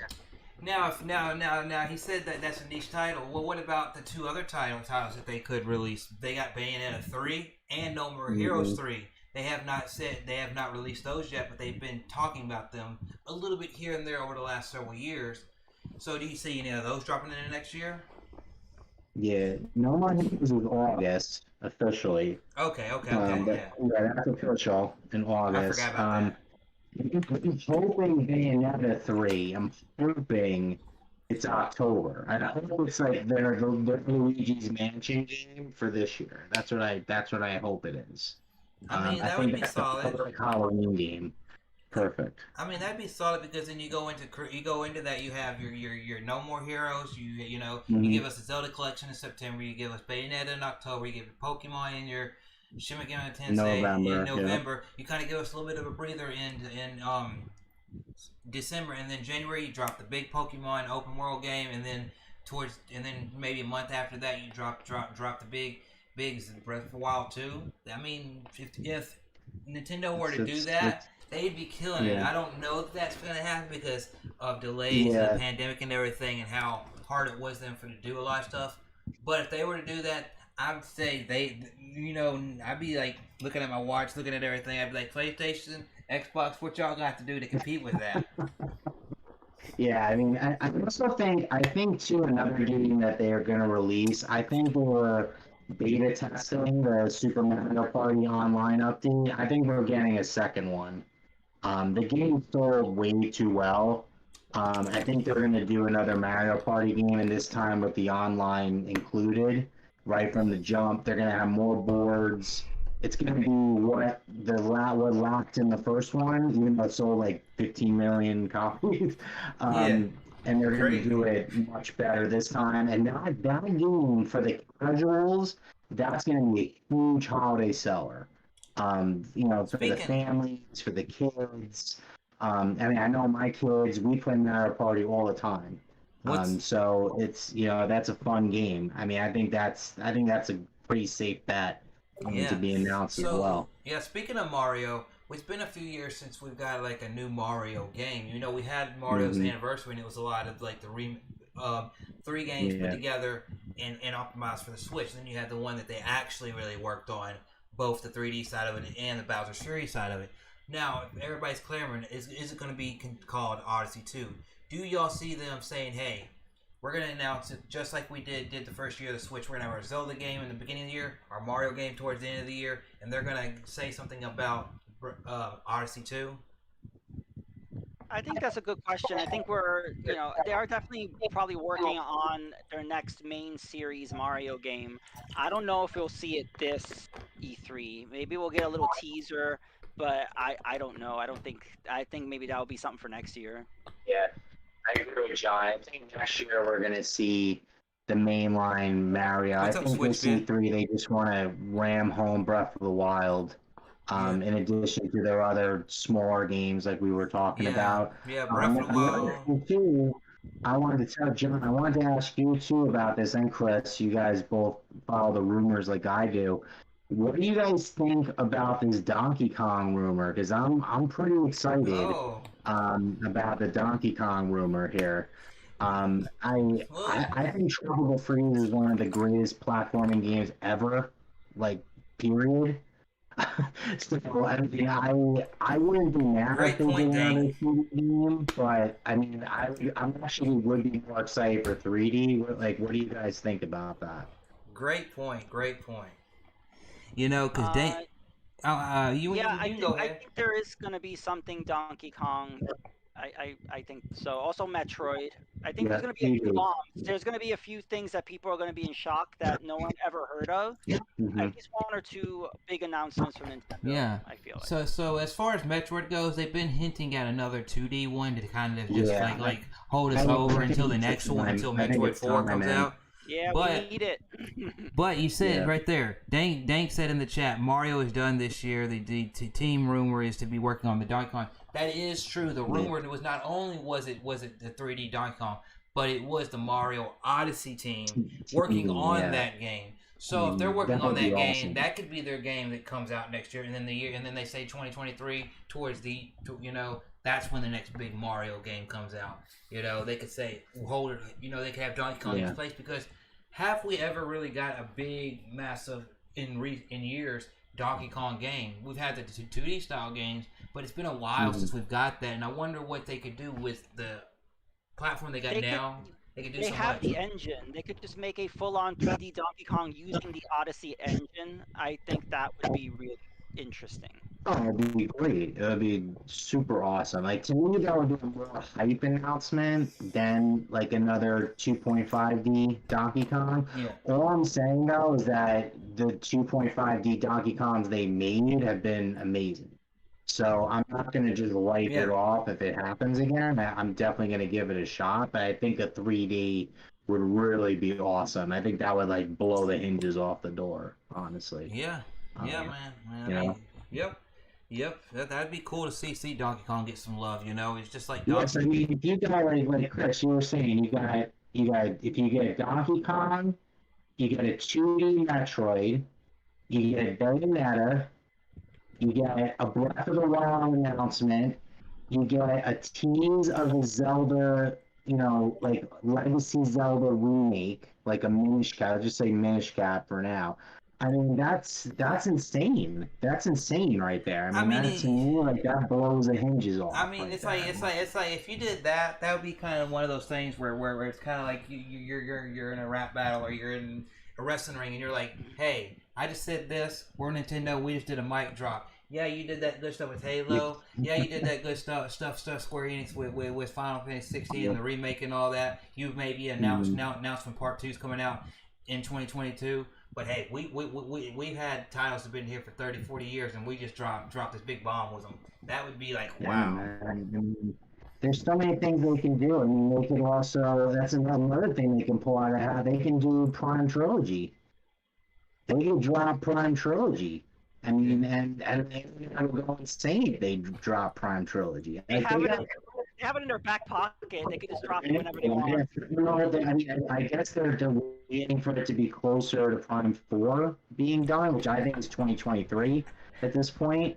So, I mean, we could see Prime Trilogy next year, just so you got the 1 year buffer between Prime, between that and Prime 4. Yeah. What I'm saying is, like, whether you do 2D, I mean, I would do 2D Metroid this year, okay? Brand new, like, Metroid 5, like a full Metroid remake, nothing, 2D. Next year, release Prime Trilogy, and then lead up to, like, use that to springboard Prime 4 in 2023. That's what I would do, and then get Metroid back to the top again. Yeah. Yep. Yeah. Do y'all see anything else outside of what we've been naming there? There may be Kirby, maybe some third-party developer that we haven't named coming in on their show. In a long time. I mean, I feel like they're working on something, but I don't know if we'll get it or not. I mean, the guy says stuff about Kirby. He says he likes the series and likes working on the game. But we had Star Allies, and that wasn't everybody's cup of tea. So maybe they'll work on something that is. Yeah, well, they need the Robobot energy again in that series. They need like a new mechanic that's exciting, that's gonna make the gameplay and the level variety more diverse. That's what they need for the next Kirby or 3D. Yeah, which they've been rumored as well. 3D, a 3D Kirby game would be awesome. I want that. Yeah, that would be cool. And I think of all the series that needs 3D, I think Kirby needs it the most because I think the 2D is getting a little stagnant. I think adding the 3D will, reinvigorate the series a little bit. Yes. Yep, I totally agree with that. Is there anything else you think? Anything else? People miss this show. I mean, of course, Nintendo, they might drop a new IP. You're going to see, like, awesome. You're going to see, they're probably going to sprinkle in some indies as well. Third-party ports that you're not expecting are probably going to be coming as well. Because now they see that the Switch is not stopping and selling. Yeah, and they have Capcom has shown in the last several months that RE engine can run on the Switch, and that Switch engine's pretty good, You're right. Do we see Outrage here? Do we see Revolutions 3? I think it's pretty possible. I think it's a good shot. I mean, they said they're working on a Revelations game, but when do they actually say, hey, here's the game itself? When are they going to show that? I mean, after Monster Hunter, I want an RE engine exclusively developed with Switch in mind game, like Resident Evil game. That's what I want now. Yeah. After seeing how good Monster Hunter looks, like it looks insane. Yeah. I mean, we need Resident Evil with that. We knew like when the OG Resident Evil got that remake on GameCube, and people were like blown away by how it looked. That's what we need from this Revelations Outrage kind of game. Like we need like that jaw-dropping visual, tight controls, RE2, use your knowledge from RE2 remake and make a game like that specifically for the Switch. I mean, that'll break the internet if they do that. Yeah. And there's enough time between that and Village now that you're not going to overshadow Village. The people that want to play Village, they played it already. You know what I'm saying? So now you give this a little chance to breathe and to market this game. So it could definitely happen. Also, we haven't talked about Capcom. Like, they don't have their own conference, but they're always throwing exclusives into Yeah, other yeah, people. yes, they Remember when Resident Evil 2 got announced on Sony's thing, and everyone thought that was a Sony exclusive, but it wasn't. So yeah, I think Capcom's gonna have some sort of Revelations announcement for Nintendo. yeah. Now, if they have Capcom does have their own event that is right next to the Take-Two Interactive event on Monday. So that's kind of in between Is Microsoft. It's the first time Capcom's ever had their own event. They have their own event here. It says it's on Monday, June 14th. So you got Sunday. That's with exciting. Yeah. Yeah. And That's cool. what it says right here. Great stuff. Here honestly. is obviously we've got the Revelations thing that we just talked about for the Nintendo Switch, and for the other systems, you know which one they're remaking next. They've done 2. They've done 3. 4 is right there. They've said 4, so that can be. They finally put 8 out there. They got 8 out into the world. Now they're gonna sit there and say, "Hey, here's when actually 4 is gonna be dropping." We're gonna get Resident Evil 8 cloud version for the Switch. It's gonna happen. I want Resident Evil 2 remake cloud for the Switch. I think 3 is already kind of leaked, so we might even get a 3 cloud version leaked. But announced. But I really want 2 more than 3. But yeah. Yeah, but with Capcom, they got some good stuff. Like they also got Monster Hunter Stories 2, which releases next month, and coming out, and they also got more with the Great Ace Attorney collection coming out and stuff like that, and they got and they also got the Resident Evil 4 VR version. Something Mega Man, anything Mega Man, please. Mega Man. They've been focused so much behind because of how good it's doing. I understand being focused behind Monster Hunter, and then. And then catapulting Resident Evil out there more because they're doing so awesome, and everything like that. But when it comes to it, Mega Man something that kind of like was Ubisoft and Rayman, it's kind of been put to the side. We had Mega Man 11, and that was a cool game. But I've been seeing every once in a while, and I like seeing when people stream it, the Mega Man X series and stuff like that. Bring that back. Mm-hmm. Would you like that one? Yeah, man, Legends. Yeah, I feel like if you drop the Legends collection, it would sell immediately. A lot of people want it. I want it. Time. I want it. I want it. Yeah. Legends has been, I don't know, my Twitter sphere, they love Legends. So, that would definitely sell well, for sure. Yeah, so... Unfortunately, I don't see them dropping Mega Man.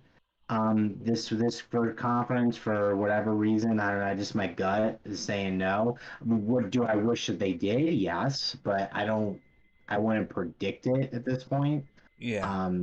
But we'll see. Capcom's got a lot of things. They got a lot of IP, man. I mean, I would love an Okami sequel as well. That would blow my mind if they did an Okami sequel. Yeah, that'd be cool. But, we'll see. I mean, I love Okami. It's one of the best games I've played. So. Yeah. Well, there's rumors of a Dino Crisis remake in the RE engine. They could shadow drop that. I mean, that would be dope. I mean, I would take that if they said, "Hey, we had 7 come out, then we had 2, then we had 3, then we had 8. We're working on 4, but in the meantime, we're gonna drop something a little bit different, but it's still in that engine, it's still in that kind of vein." With Dino Crisis, I would eat that up. I remember playing that back in the day on the PlayStation. It was wow. Chris, I don't think we're gonna see RE4 remake here. I don't think. Yeah. You do here? I don't think so. I think maybe they'll say, "Hey, we're working on it," but we're not gonna see much. Oh, you think so? They do like a logo or something? You think? You get a logo? They'll say that's the next remake, but the remake that you're gonna get is Dino Crisis. I would love to see that. Yeah, I'm down for Dino Crisis. I think that there's juice in that IP, so why not? Mm-hmm. So we've talked about Xbox, we talked about Square Enix, we talked about Bethesda, Capcom, Nintendo. There's a couple. Ubisoft. There's a couple other people that I'm gonna just throw out their names out there. We got Take-Two Interactive, which does 2K games, Rockstar, Private Division. You've got Bandai Namco, which is coming after Nintendo's, and then also you got Warner Brothers, which they're doing stuff with that Harry Potter game, and they've got their Bad for Blood coming out. Also, supposed to be the Asylum trilogy on Switch. Make it happen, I would like bring that. the Arkham games to Switch, please. That would be amazing. I mean, I would play through all of them again if they they can. know they can run because Or they ran on a PS3 and an Xbox 360, so they can run on a Switch. It's just, are they doing it?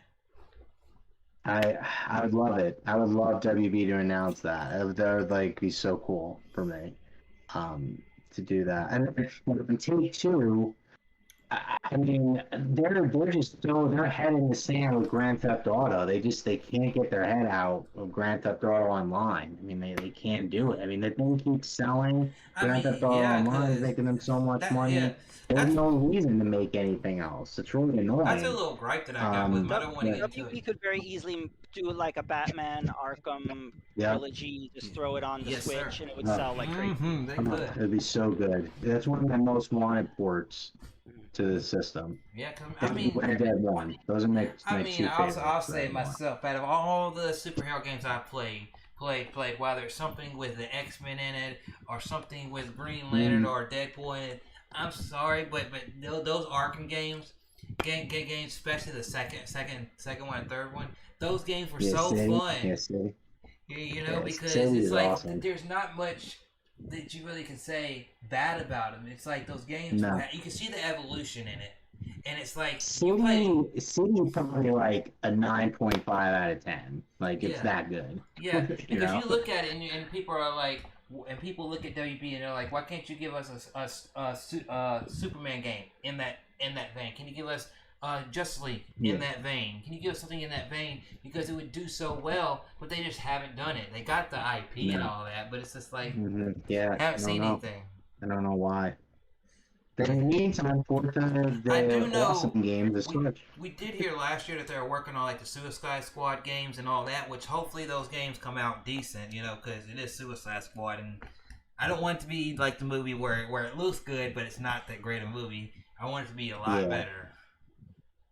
Yeah, well, I mean, we'll see. I think that game got delayed. I think Suicide Squad. I think it got delayed. It's supposed to come out this year, but I think they delayed it to the fall of next year. Yeah. So, I mean, we might see a little more on it, but if they just announced a delay, I don't know 100%.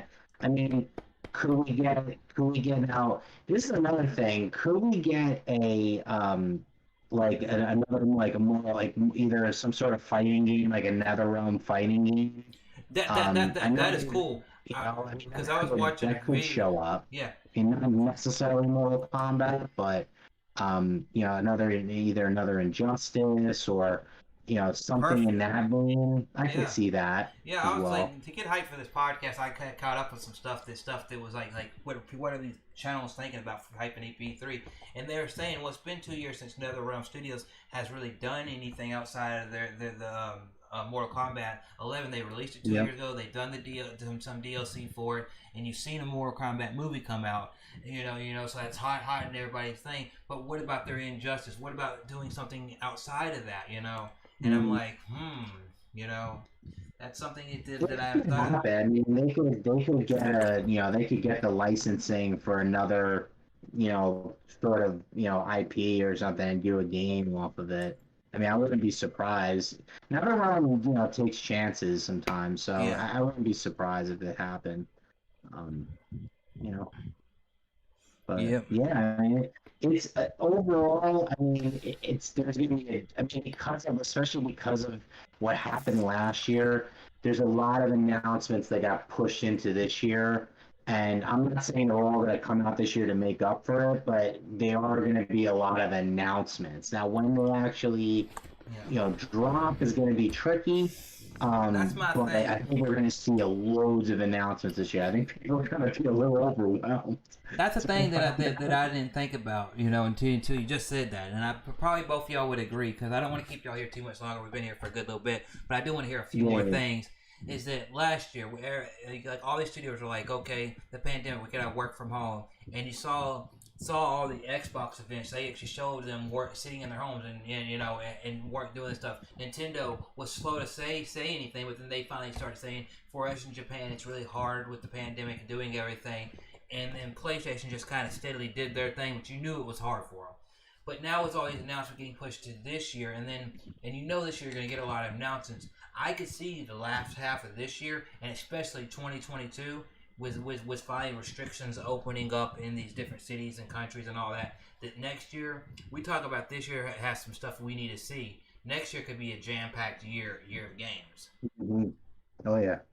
Yep. Because I totally agree. I mean, you're having the spillover from last year now going into that they got to spread out yeah, over this year and into next and year. it'd be a year and about a year to a year and a half that the two new consoles have been out there. It's been maybe the shortage of all the parts next spring starts to lift up to where more consoles are really available. Because I know us gamers, some of y'all in chat, I would love to have an Xbox Series X in there. Do I want the S? I could probably get one, but I'd rather have the X because I like that physical media option. Would I like to have a PS5? Yes, yes. But because that's where I want to go. I love gaming on a PC, but I'm a console based gamer, and maybe by next year we can get the restrictions opened up and all that. Where the shortages for all these chips and all that are easier to get and everything. Honestly, let's be real. That's why Horizon and God of War cross gen at this point. Because Sony knows they're not going to be able to have enough units to sell what they want if they just did a next gen. Yeah. So that they have to go cross at this point.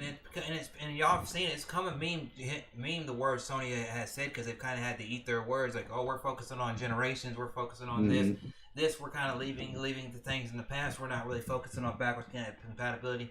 And then now they're having to eat their words because so many people have a PS4 and they're not getting a PS5 because they're hard to get, scalpers and everything. You're looking at yourself and you're thinking, we got to work on some kind of way to make our backwards compatibility be better, but also those games we've got to have more generational games because we didn't really do that with the PS3 going into the PS4 era outside of third-party games. Mm-hmm. Yeah, so that's what I'm saying. You're going to see that because the shortage is real, and it's going to be tough to get parts. Yeah, so looking at everything from Bandai Namco to Square Enix to even EA's got their event, which they pushed back to be their old event in July. It used to be their own event that didn't really open up E3, but it was always the day before E3, and all these other stuff that you see.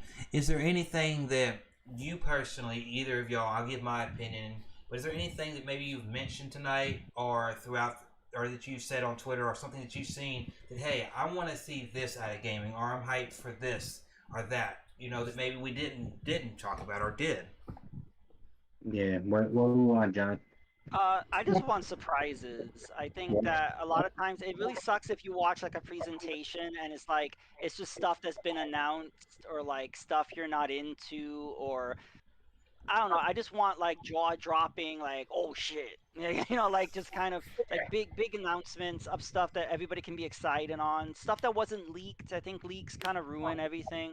I want to be genuinely surprised, and I want some optimism, because whenever these things happen, people are just so negative. I'm like, oh, that sucked, or how come this wasn't announced? So what I'm hoping for is just like big surprises that people are excited and happy about.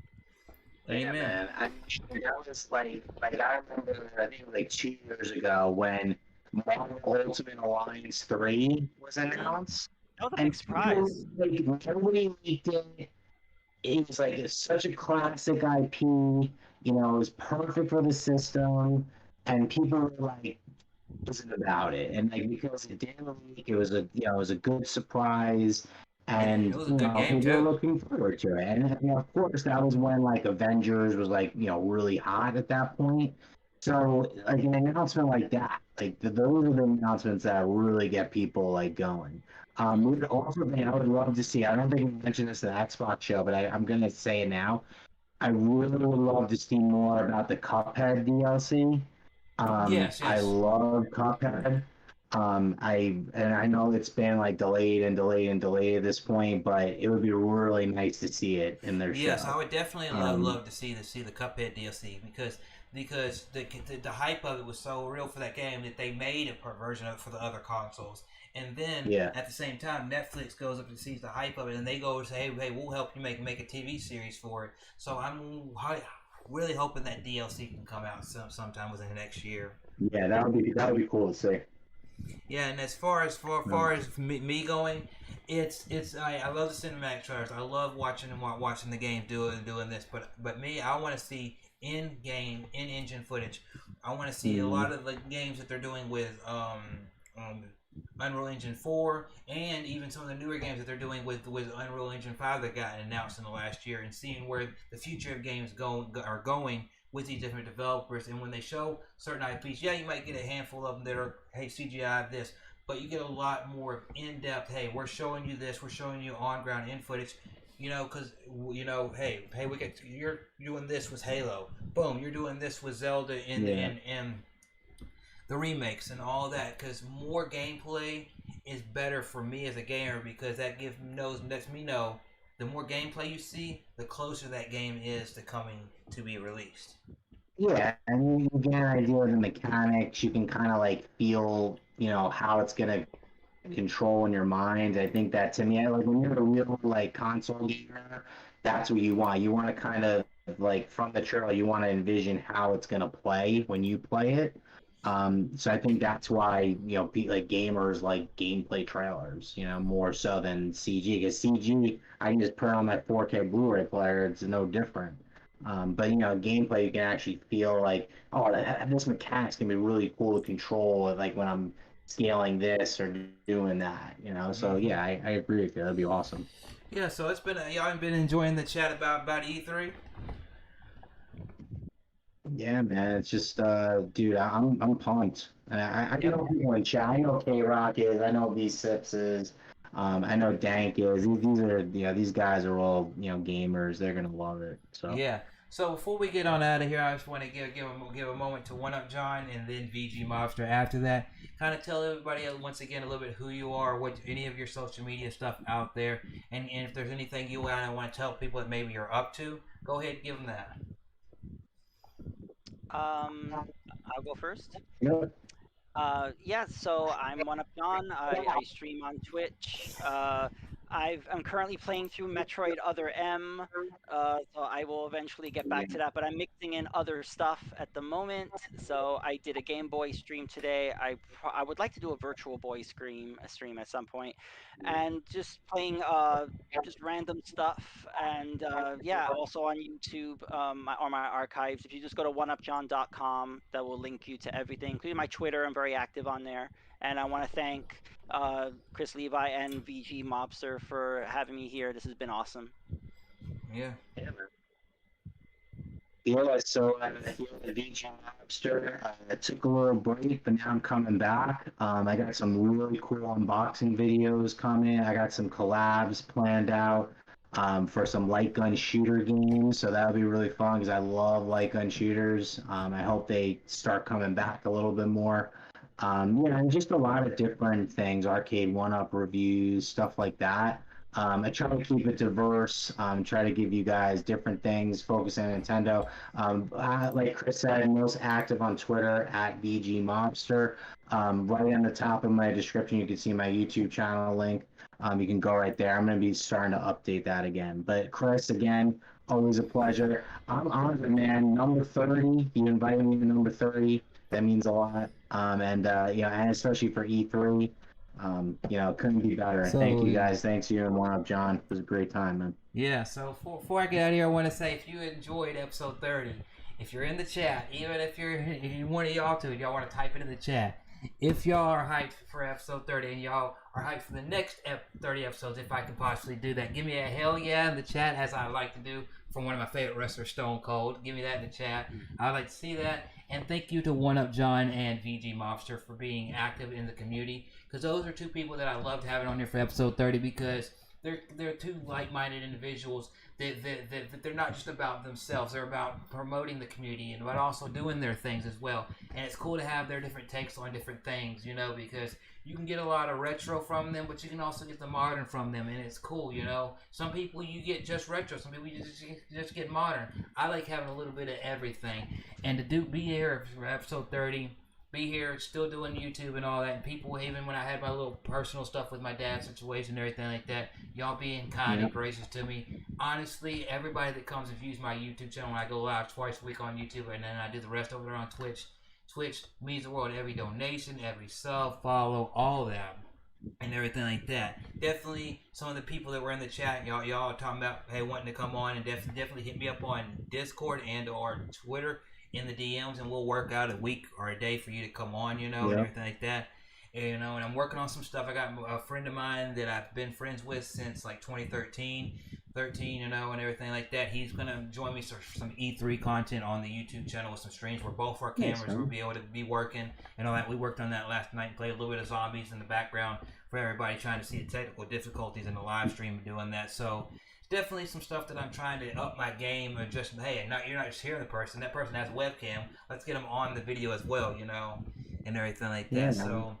Yeah, that's pretty much. And outside of that, as far as solo content with me, I'm still playing through Biomutant, loving the game. Off stream, I'm playing through the Mass Effect series. And Mass Effect series, the series I should have never missed. Never missed. But at the same time, I think it's the next game I'm getting. Honestly, I think I'm gonna buy that. To be honest. Yeah, those games are great because at the time I look back and I'm playing Halo and I'm playing Borderlands and I'm playing Bioshock, and I just didn't pick up Mass Effect, and I was just like, I picked up all these great games, but I missed this and that. These games are phenomenal, and I can see where a lot of games nowadays take from what Mass Effect did. So yeah, I've got more podcasts coming up to you on Thursday nights between 7 and 9 is when the start time will be pretty much going forward, and then going live, like I said, on Tuesdays with something, or here on YouTube to give y'all some kind of gameplay ready for anybody that may just want to be on the YouTube platform and don't want to go to the Twitch. So some people are that way. But also, I'm still doing stuff on Twitch because like when I do Call of Duty, I have a site that gets me clips and all that. But it's been really fun having this conversation, and I can't wait to be right there on YouTube, Twitch, Twitter, chatting with everybody, and over the next week, seeing all the games and all the announcements that drop at Summer's Games Fest, E3, and throughout the rest of this summer, because it's going to be a fun time for us as gamers. Just enjoy it, man. Take it all around, like John said. Keep out the negativity. Just keep it positive. We got a game. The coronavirus is going away. Let's enjoy it. Let's just embrace it, and and get hype. Hype. Yep. Yeah, so thank you once again. Thank you, 1UpJohn. Thank you, VG Mobster, and thank you to every single one of you in the chat. If I missed any of your chats, I definitely will go back and look at them all and all that. Thank you all, and if y'all ever want to contact me, like I said, Discord or Twitter in the DMs is the easiest way to contact yours truly. I'm active on all those platforms, as well as getting back into showing a few small music clips of me on Instagram and TikTok. But this has been episode 30, the E3 2021 prediction show, and it's been an awesome one. So I'll see you in the next video or live stream. They'll do the same, if not on social media. And you all stay awesome.